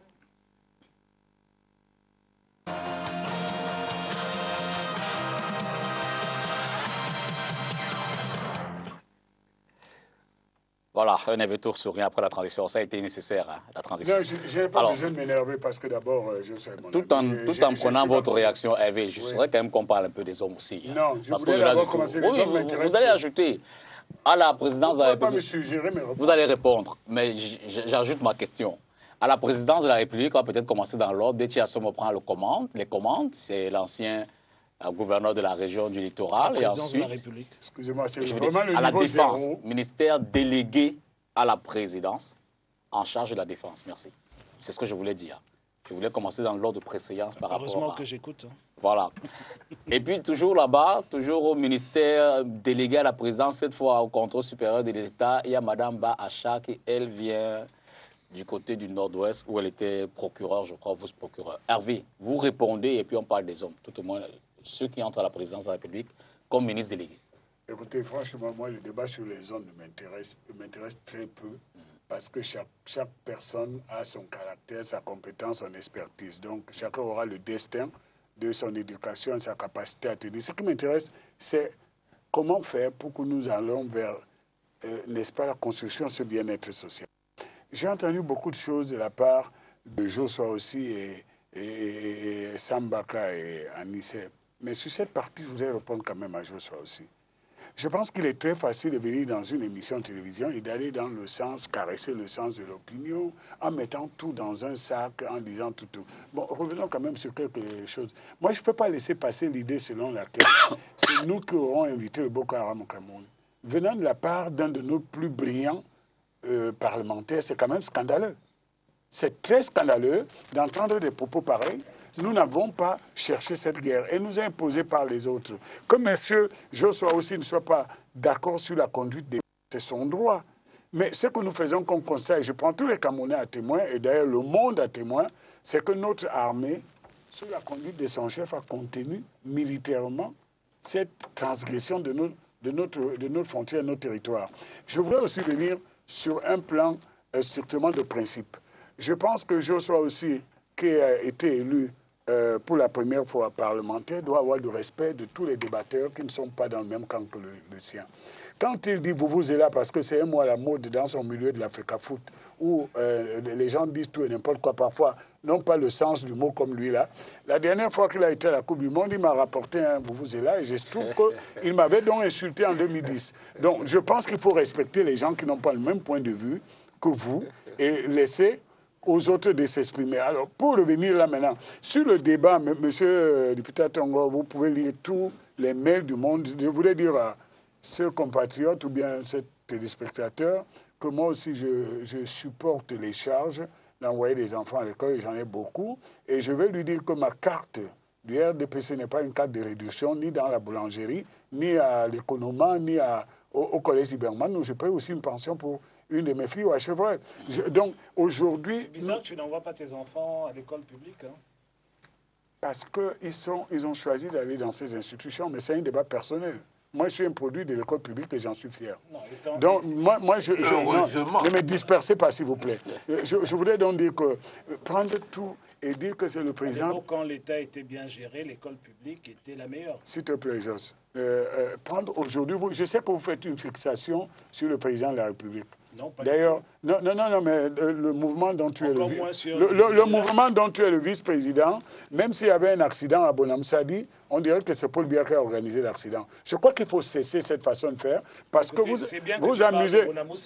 Non, s'il te plaît, Jos, je t'ai écouté, monsieur le député, je peux parler. Allez-y. Donc, moi, je pense qu'aujourd'hui, c'est très facile parce que c'est une façon pour vous d'expliquer votre incapacité à proposer un projet alternatif. Dans une démocratie, c'est le peuple souverain qui décide. Et dans notre démocratie, malgré la grandiloquence des panélistes ici, le peuple a fait un choix et il a donné un mandat, donc un terme à ce choix. Si vous voulez changer ce choix du peuple, mettez-vous au travail et faites en sorte que votre proposition politique soit plus attractive que la nôtre. Aujourd'hui, un démocrate doit reconnaître que c'est la proposition. Quand j'ai fini de le dire, on n'interdit pas aux uns aux autres d'avoir un point de vue sur le quotidien. Mais maintenant, je vais vous dire, on juge un gouvernement sur des grands objectifs. Ce n'est pas dans les détails. Ce n'est pas dans les détails. Tout ce que vous me faites là, même vous-même, monsieur le député Tongo, pour moi, c'est vraiment de l'épicerie. Moi, je suis venu à ce débat parce que j'estime qu'on a choisi le 2 octobre de donner une nouvelle impulsion à l'action gouvernementale. Est-ce que, du point de vue de mon parti et du mien, puisque j'adhère à cette démarche, nous pensons que c'est quelque chose qui va apporter un plus? J'ai dit oui. Ceux qui ne sont pas d'accord ont le droit de le dire. Mais j'ai le droit de dire que la plupart des choses que j'entends ici, c'est un fourre-tout, soit un procès préventif comme le fait Sambaka, qui pense que rien de bon ne peut sortir de la Galilée, et d'autres qui disent que oui, on peut tous aller au paradis. Donc, je crois qu'il faut être sérieux et revenir. Et je dis aux gens, moi, je ne suis pas impressionné, comme en 2008. Je ne suis pas impressionné qu'ils peuvent envoyer les SMS, vous pouvez même les inventer. Je porte mes... Non, monsieur le député, je vous préviens, parce que dans cette émission, Écoutez-moi bien, laissez-moi aller jusqu'au bout. Mais seul qu'il faut que Dans cette j'apprends des émission, preuves de ce que vous un dites. moment, Regardez je ne ça. trouvais pas l'intérêt à venir ici Non. à cause d'une certaine... Non, je vais aller jusqu'au bout. Je suis strict là-dessus. Oui. Il faut respecter les engagements politiques des autres. Absolument. Moi, j'ai beaucoup de respect en tant que démocrate pour les engagements politiques de chaque Camerounais. Mais je dis que c'est au peuple de faire son choix. Et quand il a fait son choix, soyons respectueux les uns des autres. Vous voulez faire passer les militants du RDPC pour des imbéciles et vous êtes la lumière du monde. Mais le peuple ne vous choisit pas. Moi, je respecte. Bon, je sois aussi un député de Douala Premier et en grande partie d'un Comondo. Je ne vais pas aller dire aux gens d'un Comondo, vous êtes des bougres parce que vous votez je sois aussi. Hervé, vous êtes sans ignorer que ce Je n'est suis pas désolé. la première fois qu'on vous invite à Oui, ce mais débat, je et trouve c'est parce agaçant qu'on juge- certaines méthodes. Parce qu'on juge pertinente Non, vous n'avez pas à me juger. Hein. votre Je position. suis désolé. On apprécie bien les arguments que Non, vous non, apportez je ne ici. veux pas qu'on m'apprécie. Donc ce n'est pas ce soir mais vous que vous traitez allez les nous... militants de RDPC. Ce n'est pas ce soir. De vous Je êtes là, réagis de au tout. Non, il y a SMS. des limites, on n'est pas... Je vous réagis au SMS, je vous prends un témoin, vous voyez, et même les appels arrivent. Je dis, vous ne pouvez pas traiter les militants du RDPC de vous êtes là. Il Non. faut arrêter. Bon, Qui sont-ils Parce que ce n'est pas parce qu'un nain a dit dans un débat de radio que tel est vous êtes là alors que lui c'est un nain, que vous voulez répéter ça dans un plateau de gens sérieux. Notre devoir, Non, je suis désolé. si vous avez la C'est position qui de le votre parti, nous on essaie de ressortir quand même la position ou les Je questions vous de, l'interdis pas. Hein? de la Tu masse. sais que je Alors, parle. Sambaka, voilà qu'on se rend davantage aussi un peu sur les hommes, les hommes que Paul Biya a choisi. Je disais à la présidence de la République comme ministre délégué, on a Betty à se moquer entre et Mme Bacha. Tout au moins, commençant par cela, on va aller... Oui, je pense que le gouverneur de littoral, je crois qu'il est encore gouverneur parce qu'il n'a pas encore été remplacé. C'est l'exemple même de ce que le Cameroun a besoin de décentralisation. Il a été à l'extrême nord, on a dit qu'il s'est très bien comporté là-bas. Il a été dans le littoral, il s'est très bien comporté. C'est très bien. Moi, je vois tout le monde l'apprécier. Personnellement, je ne le connais pas. J'ai fait une seule réunion avec lui depuis qu'il est à Douala. Et je pense que c'est un homme respectable. Individuellement, c'est un homme respectable. Mais c'est encore ça qui me pousse à penser que le Cameroun doit connaître la décentralisation. Article 1er de la Constitution. Le Cameroun est un État unitaire, décentralisé.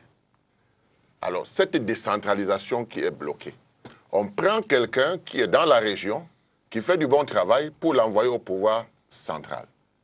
Ce pouvoir central, qui fait du mauvais travail. Alors que nous attendons qu'on ait la décentralisation et qu'on ait ce qu'on appelle un plan d'urgence. Moi, j'ai proposé un plan d'urgence communal participatif. N'est-ce pas, qui devait permettre de booster les communes et que les populations puissent ressentir, n'est-ce pas, une nouvelle un nouveau fruit. Donc, moi, ce que je veux dire, le plan d'urgence, le plan d'urgence, c'est un autre slogan. Parce que nous avons connu toutes sortes de grandes ambitions, les grandes réalisations, les émergences, les plans d'urgence. Les Camerounais, en quoi ça a rapporté quelque chose aux Camerounais? Moi, j'ai proposé au chef de l'État qu'on ait un plan d'urgence communal participatif où on donne à chaque commune du Cameroun 1 milliard de francs pendant 3 ans, triennal, sur la base des projets de développement. Et je parie qu'avec cela, non seulement les Camerounais vont se sentir mieux, mais 4 ans après, l'assiette fiscale va augmenter. Donc c'est quelque chose de concret. C'est quelque chose de concret. Par contre, le fameux plan d'urgence dont il a parlé, jusqu'à présent, c'est comme les autres choses. Vous me parlez du barrage. Le barrage a été ouvert à moitié. Il n'est pas terminé. Le port de Kribi n'est pas opérationnel. Tu sais comment on construit le barrage? Il est en retard. Il est en retard, tout au moins. Il faut le reconnaître. C'est pas possible, ça. Il faut le reconnaître. Parce que ce qui se passe, même le ministre du budget qui est parti, qu'est-ce qu'il a dit? Il a dit le budget qui n'a pas été consommé va être reversé l'année prochaine. Pendant ce temps, en Côte d'Ivoire, non seulement le budget a été consommé, mais on est parti vers l'Assemblée nationale pour faire un rectificatif à la hausse. Parce que le budget a été consommé et il y a eu beaucoup plus d'argent pour accélérer la croissance. Voyez-vous? Donc si vous pensez que ce qu'on doit faire en 1 an, Tu penses vraiment Le que la- budget. la Non, consommation allons-y a sérieusement. fini à Allons-y 20%. sérieusement. Le ministre des Finances, dans son programme, il a été, le 30 juin, il était appliqué à 25%. Ça veut dire qu'il ne sera jamais appliqué à plus de 50% avant la fin. Non, tu comprends très bien, Hervé. Hervé, tu comprends très bien ce que ça veut dire. Ça veut tout simplement dire que quand on se fixe des objectifs et qu'on ne peut pas atteindre la moitié de ces objectifs, on a échoué. Et c'est tout à fait normal que les populations ne ressentent rien et qu'on prenne cet argent dont on a besoin, on dit on va reverser. Quand on a atteint le point d'achèvement, il faut dire aux Camerounais que nous n'avons pas été capables de mettre sur la table des projets et que cet argent est resté bloqué. Il faut le dire. Nous n'avons pas un fort taux d'endettement, n'est-ce pas? Notre capacité d'endettement est encore énorme. Mais nous n'avons pas de projet. Alors, quand nous n'avons pas de projet, qu'est-ce qui se passe? Ça veut dire que nous ne nous occupons pas des populations. Mais il faut que les populations le comprennent. Que quand on nomme quelqu'un pour faire un travail, il doit rendre compte. Il doit rendre compte. Mais par contre, nous voyons comment est-ce que la corruption est généralisée dans le pays. Ça, ce sont des choses qui sont claires. Nous ne pouvons pas résoudre un problème. Je suis désolé. Nous allons prendre les meilleurs hommes. Nous allons mettre dans ce gouvernement. Ça ne va pas marcher. Ça ne peut pas marcher. Et ça, nous allons le voir parce que nous l'avons essayé 34 fois. Ça n'a pas donné. Il ne faut pas être têtu. Il faut changer de cap. Il faut nommer Ndamdior. Non, il faut changer de cap. Ce n'est pas ça qui Mais il peut faut le résoudre nommer, il a été le ministre problème des de Camerounais. Mais chaque là, fois, on vous était allez au dire, paradis, on va il a été ministre de rebooster, l'Éducation. on va rebooster. On va rebooster quoi? Qu'est-ce qu'il y a à rebooster? Qu'est-ce qu'il y a à rebooster? Dites-nous ce qu'il y a à rebooster. Répondre à cette question. Alors, je vous prends sur les ministères à fort impact économique, agriculture, développement rural. Oui, oui, on revient dessus tout à l'heure. Henri Ebia ici, voilà, agriculture et développement rural, économie, planification et aménagement du territoire. Paul Moutazé revient à ses amours. Mine, industrie, développement technologique. Mboa Boubou Ernest. Transport, non, oui, transport, Mebengo Edgar Alain, travaux publics, Ganon Djumessi, ministre délégué auprès du ministre des Finances, et donc Paul Tché, secrétaire d'État auprès du ministre des Travaux. Bon, on a parlé des travaux publics. Voilà des hommes qui vont, des nouvelles personnes pour booster un peu l'activité économique. Votre réaction? Je pense que je vais, à force de me répéter, un gouvernement, c'est une équipe. Et franchement, on ne peut pas se borner sur des individualités. Le RDPC est aux commandes. Ils ont une majorité parlementaire qui donne le droit à leur président national, président de la République, d'après la Constitution, de nommer un gouvernement en consultation avec le Premier ministre, ce qui semble avoir été fait le 2 octobre. Qui est-ce qu'ils choisissent ne doit pas être important pour les Camerounais. Ce qui doit être important, c'est le résultat qu'on va obtenir. Je pense que M. Biya a été élu comme président de la République sur la base d'un programme. Nous attendons toujours de voir ce programme-là. Nous sommes à 60-65% de son mandat. Et je pense qu'à l'unanimité, les Camerounais sont d'accord que les promesses de 2011 ne sont pas encore présentes dans leur quotidien. Maintenant, pour revenir peut-être sur des individualités, j'aimerais juste dire qu'il est tout de même... J'aimerais tout de même constater que nous avons eu le bureau le BUNEC, donc de l'identification de l'état civil, pardon, qui a été mis en place en 2011, qui a subitement eu le jeudi ou le mercredi juste avant des responsables, et ensuite le ministère en charge au fait du BUCREP, donc du recensement de la population, a eu un nouveau ministre.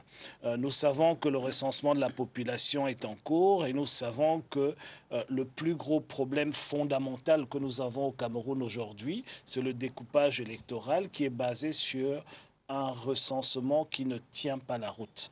Maintenant, parlons d'économie, il y a beaucoup de points qui sont distillés par la presse officielle, qui sont même repris malheureusement par les uns et les autres, qu'il faut restituer dans son exactitude. Le Cameroun n'est pas un pays sous-endetté. Le Cameroun est un pays pratiquement surendetté aujourd'hui. Si nous parlons du ratio dette PIB, il est évident qu'aujourd'hui, au jour d'aujourd'hui, nous avons l'impression d'avoir un chiffre de sous-endettement. Mais si nous extrapolons avec les intérêts et tout le reste ce même chiffre sur 2020, 2025, 2035, nous avons des ratios alarmants. Maintenant, ce qu'il faut comprendre, c'est que malheureusement, notre gouvernement n'a pas eu le courage de sortir du CFA. Et je dis d'ailleurs, Dieu merci, parce que si avec une monnaie qui est contrôlée par une banque centrale française, ils arrivent à voler autant d'argent, si l'imprimerie à billets était derrière le palais de l'Unité, je pense qu'on achèterait les jeans avec des macabots aujourd'hui. Mais c'est un tout autre débat. Nous sommes dans une situation où nous prêtons de l'argent en devises. Donc, au fait, le ratio, et je parle sous l'autorité d'un économiste, le ratio qu'on devrait considérer, c'est le ratio dette produit d'exportation. Et si nous prenons ce ratio-là, puisque les seules devises qui rentrent au Cameroun nous proviennent des exportations, si nous prenons ce ratio, le pays, le Cameroun, est un pays à l'horizon 2020 sur la dette d'aujourd'hui, surendetté. Maintenant, je vais encore plus loin. Si vous prenez toute la dette non comptabilisée, c'est-à-dire que quand on donne 30 milliards aux ADC, 100 milliards à Camerco, XYZ à gauche, à droite, 500 milliards à la Sonara, ce n'est pas comptabilisé. Donc ce sont des dettes garanties par l'État du Cameroun, dont des dettes qui appartiennent aux contribuables camerounais, c'est-à-dire à tous les Camerounais, mais qui ne figurent pas dans les chiffres officiels de l'État. Si vous prenez toutes ces sommes-là, ce pays est hyper endetté aujourd'hui. Et ce n'est pas pour rien qu'aujourd'hui, quand vous voulez lancer des projets, le Cameroun est obligé de se faire avaliser par la BAD. C'est parce que le Cameroun n'a plus la crédibilité qu'elle avait. Le Cameroun n'est plus capable de rembourser la dette de la façon... Et j'aimerais juste encore insister sur un point. Les bailleurs de fonds, ils voient exactement ce qui se passe dans ce pays. Ils savent exactement qu'on a un gouvernement de 65 ministres qui sont incapables de consommer un budget à hauteur de 50%, pour être gentil. Parce que même quand on monte à 50%, c'est qu'on triche sur les chiffres. Et ça, 50% ou 48%, je ne sais plus où on était, 44%, c'est après que Paul Biya nous a donné une année artificielle de 15 mois au lieu de 12 mois. On n'a pas pu consommer cela. Et juste pour une petite correction aussi, le budget ne doit pas être confondu à la trésorerie ou à la comptabilité. Donc, il n'y a pas un report. OK? Ça veut dire quoi? C'est très, très intéressant. Ça veut dire que dans un pays qui se respecte, quand vous consommez, quand l'administration, 65 ministres et 300 000 fonctionnaires, peuvent que consommer 44% d'un budget, l'année qui suit, on ne vous donne pas 45% de ce qu'on vous a donné, parce que voilà votre capacité administrative de consommation. C'est comme si vous avez quelqu'un, je ne sais pas où, qui réclame de l'argent pour faire quelque chose. Vous lui donnez l'argent, il n'arrive pas à faire la moitié. Mais vous n'allez pas lui donner 5 fois plus. Mais qu'est-ce que M. Paul Biya, président de la République, fait au Cameroun? Nous consommons que 44% de notre budget. Il se dit, il faut impulser la croissance pour arriver à l'émergence en 2035. Alors, Monsieur XYZ, Monsieur ministre, tant, les 65 ministres, tout le gouvernement, vous n'avez pas pu consommer 44% de ce que l'Assemblée nationale vous a donné, mais je demande à mon ministre de l'économie de vous donner 341 milliards. Moi-même, je vous donne 925. Moi-même, je vous donne encore 550, etc. Vous vous trouvez avec des sommes de 7 000 milliards dans un pays avec un budget de 3 700 milliards et rien n'est consommé. Et au fin du compte, les Camerounais continuent à souffrir. Et pendant ce temps, le pays continue à s'endetter à un rythme effréné. Et vous savez, on t'a écouté pendant très longtemps. Quand un pays s'endette de cette façon-là, ça veut dire qu'on est en fin de règne. C'est-à-dire qu'il n'y a pas d'avenir. Ça veut dire que ceux qui nous dirigent voient l'avenir dans un rétroviseur. Et c'est quelque chose de très, mais alors de très dangereux. Le gouvernement camerounais est incapable de présenter un collectif budgétaire. Et je me réjouis qu'il ait parlé de ça. On a été incapable les 5 dernières années, mais je veux vous dire quelque chose de très choquant. Tu n'arrêtes pas. Je veux vous dire quelque chose de très choquant, M. Hervé Emmanuel Com. Ouais. Pendant que nous parlons aujourd'hui du surendettement, le gouvernement camerounais a augmenté la masse salariale sans nécessairement augmenter le nombre de fonctionnaires et en privilégiant que certains d'entre eux de presque 10% sur les 5 dernières années. Je ne peux pas laisser dire des choses. Ce sont des faits. De 10% sur les J'espère 5 que dernières années sans jamais faire un collectif budgétaire. Nous avons appris qu'ils ont subitement eu le courage de peut-être le présenter au mois de novembre. Nous attendons de voir et s'ils arrivent à le faire, ce qu'ils vont présenter. Mais j'aimerais juste dire que le pays va droit au mur et il est temps d'arrêter tout cela. Et pour cela, il vous faut un peu plus de courage que les chaises musicales que vous avez fait le 2 octobre. Il faut absolument que votre président s'adresse aux Camerounais. Waouh. Ah, avant vous, Anissé Kane, sur les autres. Non, je veux dire que le problème du surendettement est en fait de la diversion, parce que la capacité d'endettement et du surendettement est liée à la crédibilité de la gestion de la dette.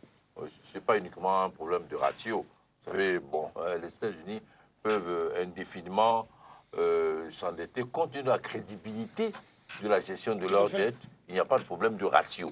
C'est la première chose. La deuxième chose, par rapport aux individus, moi je pense qu'il faut éviter de parler dans ce réaménagement des hommes. Parce que chaque fois on nous présente des hommes compétents. Il y en a au RDPC pour le rafistolage, mais le problème de fond reste. Lorsque on regarde la composition du gouvernement en réalité, on se demande si le fait qu'on ait remplacé un tel par un autre pose le problème du fond. C'est-à-dire, est-ce que la cohésion gouvernementale est possible dans un régime qui se délite? Parce que Hervé n'aime pas qu'on parle de la fin du régime, mais le contexte joue beaucoup sur la capacité des hommes à diriger un pays. Un pays qui a un avenir serein.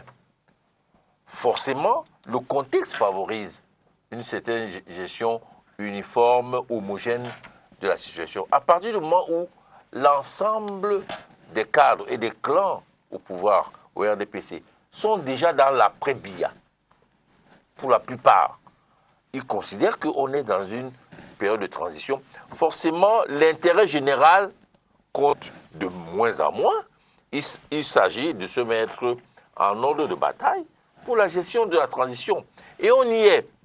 Forcément, qu'on mette X à la place de Y ou Y à la place de X, le problème de fond, c'est qu'on est dans un contexte de transition et d'alternance.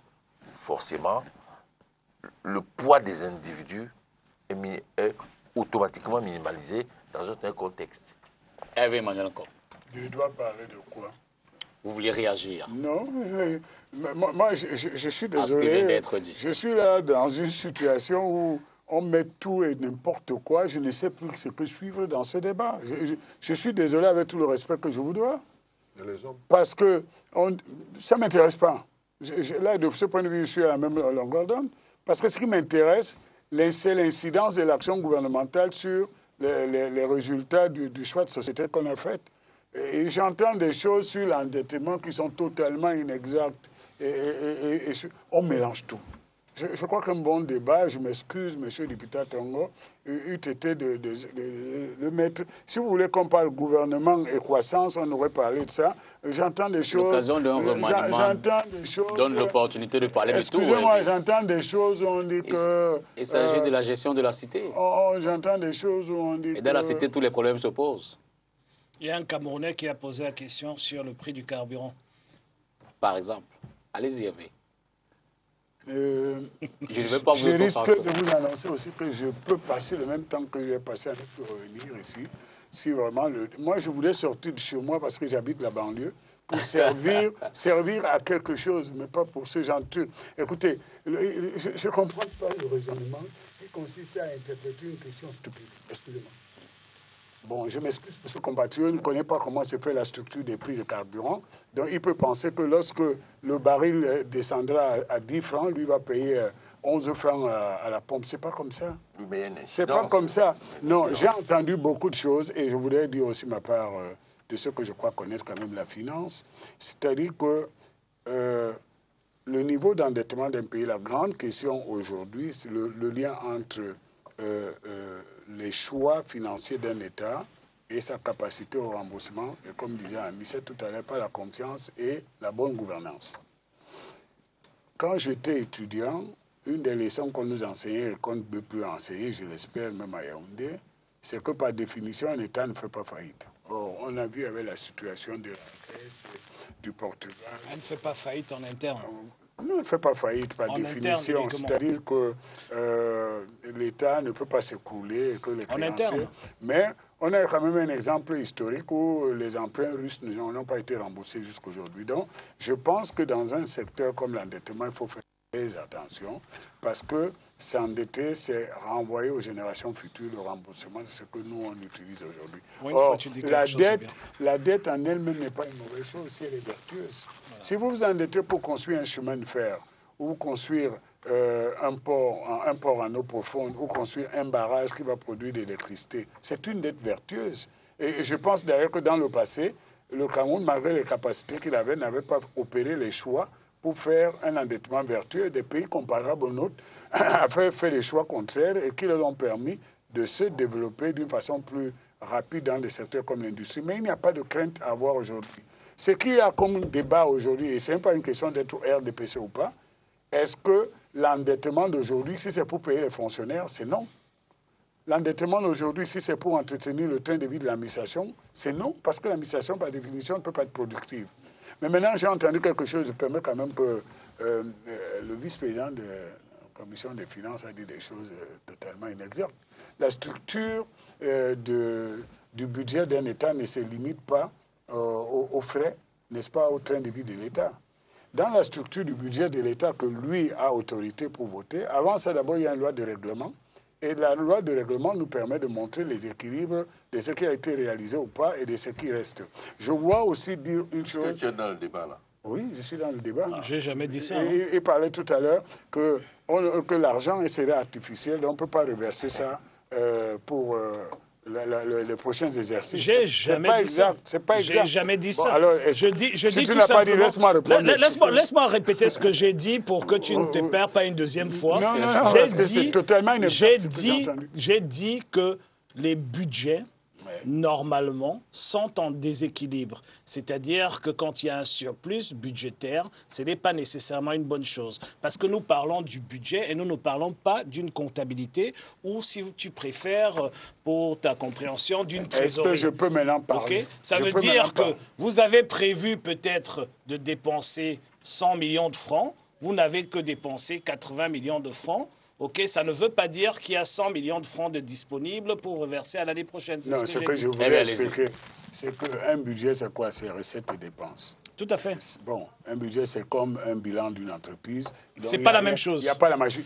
C'est pas la même chose. Permets, s'il te plaît. C'est pas la même chose qu'un bilan. S'il te plaît que je parle. On l'appelle budget parce que c'est une loi de finances, c'est une loi comme les autres, votée par les parlementaires. Les entreprises mais ça a deux côtés, c'est-à-dire il y a les recettes qu'on vote et les dépenses. Tout à fait. Vous pouvez donc voter les recettes dans certaines lois en sachant que vous n'avez pas voté les dépenses, en sachant que vous n'aurez pas les recettes au niveau. C'est là qu'on dit que le budget est déficitaire, mais c'est une technique qui vous permet de réguler. Mais ça, c'est compliqué pour les téléspectateurs. Ce que vous voulez dire, c'est que par définition, lorsque une bonne assemblée, un bon gouvernement présente un budget et que la part qui va à l'investissement est faite pour un investissement vertueux, c'est une création de richesse. Parce que lorsque vous faites...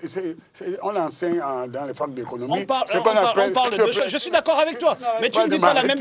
Non. La loi de l'économie qui a été inventée par un socialiste, un ami de Joshua, qui s'appelait Keynes, qui s'appelle l'effet multiplicateur de revenus. Tout à fait. C'est-à-dire que si vous avez 100 francs, et dans les 100 francs, vous pouvez garder 10 pour faire l'épargne, dans le reste, à chaque personne que vous distribuez du pouvoir d'achat, lui aussi va en distribuer aux autres. Donc l'argent va circuler. Le fait que le gouvernement paye bien ses fonctionnaires, s'il les payait bien, n'est pas en soi une mauvaise chose. Il ne faut pas oublier qu'on a dévalué à près de 100% ici et que les fonctionnaires ont un gap, ils ont perdu un pouvoir d'achat à près de 70%. Mais Donc je crois qu'il est démagogique de dire que le gouvernement camerounais jette de l'argent en payant un fonctionnaire. À propos des 60 ans que notre compatriote ou le téléspectateur a dit tout à l'heure, monsieur, la loi intègre aussi les notions de pénibilité. Vous ne prendrez pas la retraite si vous êtes cheminot de la même manière que celui qui est banquier. C'est la raison pour laquelle il y a une discrimination mais positive. Les professeurs vont à la retraite à 70 ans, je crois, en lycée, ou plus de 700, alors que les hauts fonctionnaires, on a eu le gouverneur ici qui a 55 ans, à la retraite. C'est le statut. Quand vous y entrez, vous savez que c'est ce qu'il y a au bout. Donc ce n'est pas là qu'il y a le débat. Le débat, c'est savoir est-ce qu'on envoie trop tôt les gens à la retraite et qu'on n'amortit pas l'investissement qu'on a mis pour eux pour aller à l'ENAM. Ça, c'est un autre débat. Donc je crois qu'il ne faut pas penser que du côté du RDPC et du pouvoir que nous soutenons, il n'y a que des imbéciles et que vous êtes la lumière du monde pour nous apprendre comment on fait. Je pense que là, il y a un gap à ne pas. Maintenant, nous sommes ensemble pour dire que tout ce qui est budgétivore, nous devons le combattre et tout ce qui ne va pas dans le sens. Parce que moi, je ne suis pas d'accord qu'on mette en place une assiette fiscale seulement pour assurer le train de vue de l'administration et des fonctionnaires. Voilà ce que je dis. On n'a pas de débat là-dessus, nous voulons aller dans le même sens. Est-ce que ce gouvernement est capable, un gouvernement qui impulse une bonne action administrative et politique, normalement, provoque la création de la valeur ajoutée, c'est-à-dire procéder à la simplification administrative, par exemple. Voilà un débat que vous ne voulez pas. Mais moi, je prends sur moi, étant RDPC, de dire que tant qu'on n'a pas simplifié les formalités de création de l'emploi ici pour les rendre vraiment à la portée de tout le monde, on ne créera pas la valeur ajoutée. Je suis pratiquement d'accord, sauf que tu es un peu hors sujet, mais je suis d'accord avec toi. Monsieur le modérateur. Parce que c'est pas ce que j'avais dit. C'est pas, j'ai pas dit tout à fait ce que tu as dit, mais je suis d'accord avec toi sur beaucoup de points. J'aimerais juste arriver sur des conclusions un peu plus honnêtes que les tiennes. C'est-à-dire que quand tu parles de l'endettement virtuel, je suis désolé, quand vous vous endettez sans transfert de technologie, quand vous vous endettez en devises et quand vous vous endettez sur des projets qui n'ont pas capacité d'augmenter la production locale, c'est-à-dire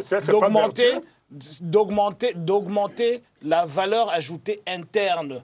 Parce que nous avons une monnaie que nous ne contrôlons pas. Non, alors à propos de la monnaie, je ne suis pas d'accord avec toi. À ce moment-là, non, mais attends, laisse-moi finir ce que je dis. En ce moment-là, moi je suis d'accord que le franc CFA est une mauvaise monnaie, mais je suis d'accord de l'avoir tant que M. Biya est président, pour une simple raison, c'est que nous avons une monnaie imprimée à Paris et on la vole déjà. Et ses amis la volent, je pense que lui-même aussi en fait partie. Donc si... Laisse-moi finir. Laisse-moi finir. Et alors, ce n'est pas un constat. C'est un constat. Candidat à la fonction, tu aimerais qu'on t'insulte? Mais c'est pas de ça qu'il s'agit. Je ne suis pas en train d'insulter. Je fais un constat. C'est pas une opinion, ce que tu as dit. Je fais un constat que la monnaie est imprimée à Paris, nous avons des problèmes, il y a des détournements, etc. Si la monnaie était imprimée à Etoudi, je peux te dire que le Zimbabwe serait un exemple pour nous. Il y a longtemps qu'on n'imprime plus le CFA à Paris, mais bon, c'est un autre débat. C'est un autre débat. Voilà. Donc je reviens sur ce que je disais. Ton endettement virtuel, tu as absolument raison. Sauf que nous ne sommes pas dans ce cas de figure. Parce que nous avons choisi de nous endetter sur des projets certes structurants, mais qui ne sont pas virtuels. Pourquoi? Parce qu'ils ne créent pas nécessairement cette valeur ajoutée qu'on attend. Donne un exemple. Donne un exemple d'un projet que tu as. L'exemple, je prends l'exemple par exemple de l'électrification. Oui. L'électrification, qu'est-ce que ça crée? Ça fait... Qu'est-ce que l'électrification? Non, ne dis pas ce que ça va créer, dis ce que ça crée. Je peux même dire ce que ça crée. Vas-y. La construction de Lompankar a entraîné, n'est-ce pas, le recrutement, c'est-à-dire en termes de masse salariale, la création des emplois pour réaliser l'ouvrage déjà, qui n'était pas négligeable. Maintenant, je veux vous dire... Le temps de la réalisation. Le temps de la réalisation, En même temps, et c'est des emplois chinois. Le directeur Sangou de EDC a déjà mis 500 personnes. Monsieur le En député, attendant, respectons nos métiers. Je suis un vuvuzela financier, mais je sais de quoi je parle. et moi, je suis l'info. Voilà. Monsieur L'info, si c'est Sangou a l'info... lui-même dit que 500 si c'est Camerounais qui l'info étaient qu'on lit dans les journaux camerounais, qui étaient retenus pour Lompanga vont d'abord aller en congé technique. Pour parler... Allez-y, allez-y. Voilà, vas-y. Joshua, Oui. l'homme pancart, non seulement ça a créé l'emploi et ça a donné du dynamisme à une région en créant aussi des infrastructures de désenclavement de cette région, l'homme pancart va augmenter l'offre en énergie électrique au Cameroun qui va attirer les investissements dans d'autres domaines. C'est ce qu'on appelle des incidences indirectes. Et l'homme pancart est justement le genre d'investissement, d'endettement qu'il faut avoir parce que ça va rapporter pendant des décennies. Les gens ne le savent pas. Nous sommes le deuxième pays en réserve énergétique après la RDC en Afrique, c'est-à-dire les cours d'eau. On peut avoir dans des barrages hydroélectriques à toutes les échelles. Mais nous avons un déficit énergétique. Pourquoi? Parce que Son Loulou et DEA avaient été conçus exclusivement donc répondu, mais laisse-moi donc te répondre. Non, mais je termine, s'il te plaît. Oui. Son Loulou et DEA avaient été créés pour fournir exclusivement l'énergie électrique à Péchiné, à l'UQAM. N'est-ce pas? Aujourd'hui, l'offre... Mais tu dis exactement ce que je dis, mais vas-y. Tu as tout le temps à l'Assemblée pour changer les choses, si tu ne le fais pas, s'il te plaît. Donc, aujourd'hui, la demande sociale en énergie est devenue aussi importante que la demande industrielle. Il nous fallait donc créer les conditions pour augmenter la mise en disponibilité de l'énergie électrique. Voilà le genre d'emprunt, si on le faisait, qui est vertueux. Donc, je ne comprends pas. Ne peut pas être efficace. Pourquoi? Parce que pendant qu'on va offrir cette possibilité, en même temps, on va avoir des problèmes pour le transport de cette énergie. Non, pas du tout. Parce qu'au jour d'aujourd'hui, le problème ne se situe plus seulement à cette offre. Oui. Mais tous les équipements sont vétustes. C'est global. Tout est vétuste. Dans l'investissement, on a prévu aussi le transport. J'aimerais juste répondre à cela. Parce qu'il faut que les téléspectateurs le comprennent. Tu as eu la parole tout à l'heure. Laisse-moi souffre aussi de mes et vous prenez. J'ai eu la chance ce matin de recevoir le bilan des NEO. Je voudrais remercier d'ailleurs Alexis et Albert Yondieu qui ont mis. Voilà l'exemple qu'une entreprise doit avoir maintenant, c'est-à-dire publier son bilan. Et quand j'ai parcouru ce bilan aujourd'hui, je me suis rendu compte que la communication est une chose nécessaire pour comprendre le besoin d'investissement qu'il y a pour réaliser certains objectifs. Donc, nous, ici, on ne parle que par des trains qui n'arrivent pas ou des coupures d'électricité. On réduit tout cela à cela, alors que les enjeux sont ailleurs. Nous ne pouvons pas avoir exploité notre fer en Balam si nous n'avons pas d'électricité. Nous ne pouvons pas créer des investissements si nous n'avons pas... Monsieur le vice-président de la commission de finances le sait. Et je vais donc dire ce que je sais. Il ne faut pas tromper les Camerounais. Oui, okay? L'électricité, l'énergie électrique n'est pas le plus gros problème des investisseurs au Cameroun. Ah bon? Je vais te dire où le problème des investisseurs se trouve. Le problème des investisseurs se trouve dans la sécurité juridique qu'ils trouvent dans ce pays. Là, tu commences à faire aujourd'hui, ce n'est pas de la démagogie. Il n'y a personne. Pourquoi tu as créé l'entreprise? Quand vous regardez, mais pourquoi tu t'inflammes? Non, mais je m'enflamme. Pourquoi tu ressors ton vuvuzela? Écoute-moi. Écoute-moi, je ne t'insulte pas. Écoute-moi. Il y a aujourd'hui, quand vous regardez le Doing Business, le Competitivity Report, vous regardez le rapport du CBF qu'il faut quand même respecter parce qu'il est présidé par le Premier ministre issu de ton parti politique. Les 7 plus gros problèmes des investisseurs ne résident pas dans l'énergie électrique. Entre autres, ça ne sert à rien d'avoir toute l'énergie du monde quand vous arnaquez tous ceux qui veulent investir au Cameroun. Ça ne sert à rien d'avoir toute l'énergie du monde quand je peux acheter un terrain, quand 4 personnes peuvent acheter le même terrain avec un titre foncier. Ça ne sert à rien. C'est du dénigrement que tu fais. Ça ne sert à rien. Écoute, quand toi tu fais ce dénigrement-là, je t'écoute. Donc souffre de m'écouter. Mais écoute, ça ne sert absolument à rien. Nous devons réduire le coût de l'énergie. Qu'il arrive autour d'une production autour de 10 à 12 francs. De 10 à 12 francs, laisse-moi te dire, nous devons réduire le coût de l'énergie autour de 10 à 12 francs le kilowattheure au Cameroun. Donc, nous avons un déficit énergétique aujourd'hui de 2000 mégawatts, plus ou moins. Ok, je suis d'accord, on est à 1000, il faut arriver à 3000. Je suis d'accord, et je dirais même au rythme de notre administration, nous devrions dire 10 000 parce que ce qu'une administration normale fait en 5 ans, nous on met 25 ans à faire. Mais là n'est pas le débat. Le débat est sur où est-ce que la dette du Cameroun va. Oui, et j'aimerais le dire en français facile. Quand vous augmentez la production énergétique du pays, vous n'arrivez pas à donner un environnement pour l'investissement sain, c'est-à-dire que vous n'arrivez pas à nettoyer l'environnement politique, c'est-à-dire pour que les gens puissent venir investir sans se faire escroquer à gauche et à droite. Ces investisseurs n'arrivent pas. J'en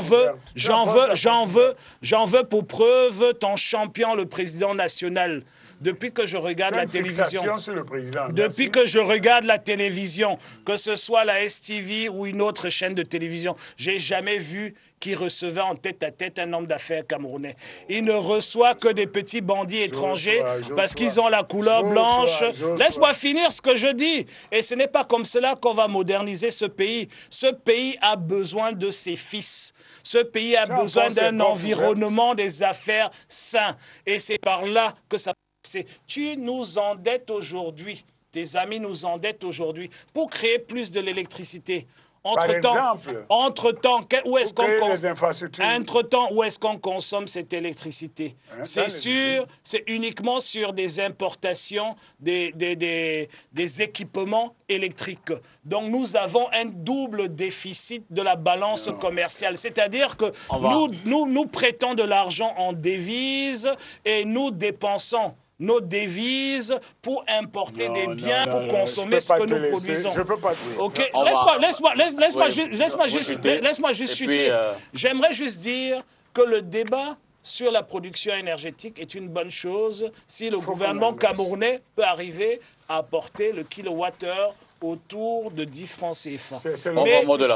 Mais le problème, c'est qu'il ne suffit pas que de cela.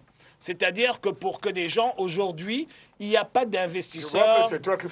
Aujourd'hui, il n'y a pas d'investisseurs aux portes du Cameroun qui n'arrivent pas à investir à cause du seul déficit énergétique. Les gens n'investissent pas au Cameroun à cause du climat des affaires. Voilà le véritable problème. Et j'aimerais juste répondre à ce qu'il a dit par rapport aux fonctionnaires parce que c'est très important.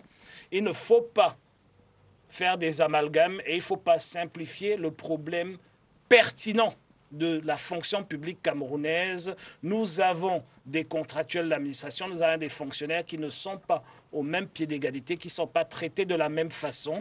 Il ne s'agit pas seulement...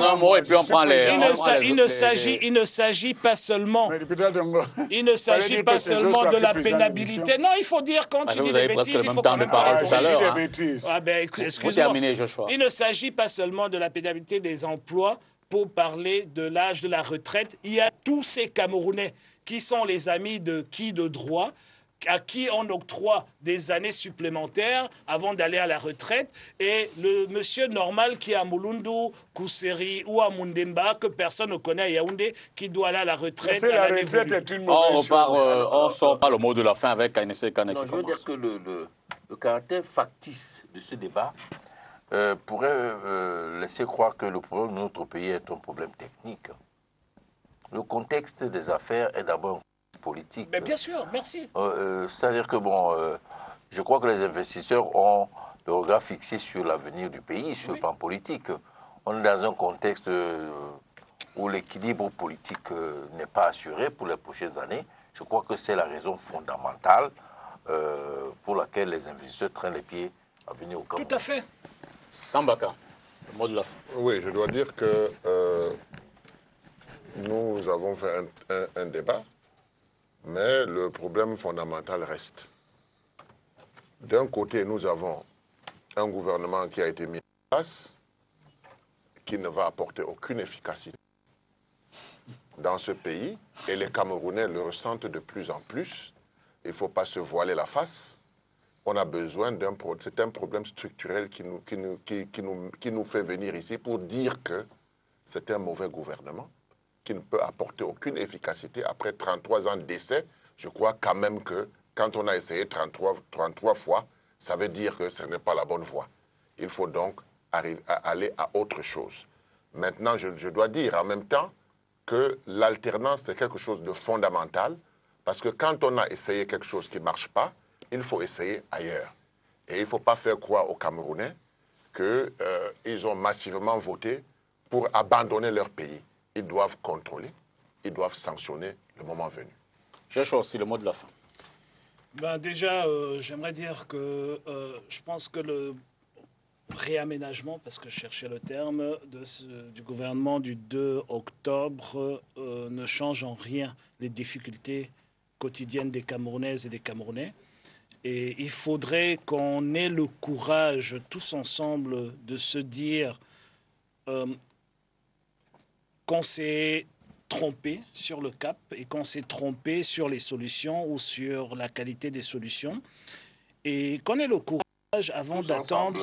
Non, c'est pas trop. Vous avez terminé les Non, qu'on s'est trompé, je ne dis pas tous ensemble, je pèse mes mots, qu'on s'est trompé, et qu'on ait le courage, ou encore mieux, pour aller dans le sens d'Anissé, qu'on ait le courage, ceux qui sont au pouvoir, qu'ils aient le courage de revenir vers les Camerounais et dire « nous n'arrivons plus, nous avons essayé avec 34 solutions, nous sommes à la 35e, ces solutions n'arrivent toujours pas à régler le problème du prix du riz, n'arrivent toujours pas à régler le problème du fait que les paysans camerounais n'arrivent pas à vivre de leur récolte, n'arrivent toujours pas à régler le problème que les enfants des Camerounaises et des Camerounais n'arrivent pas à aller à l'école parce que c'est trop cher, n'arrivent toujours pas à régler le problème du coût de la vie. Et donc, il faut peut-être se remettre au fait que ceux qui sont au pouvoir n'ont pas la solution. Et à défaut d'accepter une ouverture démocratique pour que les Camerounais puissent demain véritablement choisir librement ceux qui doivent apporter les solutions à leur quotidien, que ceux-là qui sont au pouvoir, qui confisquent ce pouvoir sans apporter de solution, parce qu'ils sont au pouvoir pour des solutions qu'ils n'apportent pas, qu'ils aient quand même le courage, avant de devenir le deuxième goulot d'étranglement des Camerounais véritable après Boko Haram, d'avoir le courage de revenir à la case départ et dire, écoutez, j'ai l'honnêteté de dire que j'ai échoué, aidez-nous à trouver des solutions pour qu'on puisse s'en sortir. Evan, comme le mot de la fin. Non, mais nous sommes au début, là. Nous venons de faire une démonstration de la vitalité de notre démocratie. Je pense que l'opposition est dans sa fonction tribunicienne et le ministère de la parole pour critiquer. Mais à un moment donné de la vie d'une nation, il faut savoir comment avoir une critique constructive. Donc, à l'occasion de ce remaniement ministériel, l'objectif est de redonner du tonus à l'action publique, à l'action gouvernementale pour que nous puissions réaliser les projets de grande réalisation malgré la dispersion de nos moyens que nous impose le terrorisme et l'insécurité à l'Est. Donc je pense que nous n'allons pas nous diviser dans ce cadre et que chacun prépare son programme. Quand le moment sera venu, le calendrier électoral permettra à chacun de faire l'offre politique. Si elle est acceptée, l'alternant réside dans la capacité à convaincre les Camerounais, pas à insulter, à dénigrer, parce que beaucoup de gens se sont investis dans une entreprise permanente de dénigrement et d'insultes. Et pour moi, ce n'est pas ma conception de la politique. Merci à vous, cher monsieur, d'être resté jusqu'à 7 heures pour le débat. Je vous remercie d'être venu sur le plateau. Et vous qui avez largement contribué à travers peut-être les SMS ou tout en restant à regarder cette émission, merci également. La rediffusion, c'est vendredi à 13h30, la première rediffusion. Quant à moi, je vous retrouve mardi prochain à 22h pour une autre édition de Cartes sur table. Bonsoir et à mardi.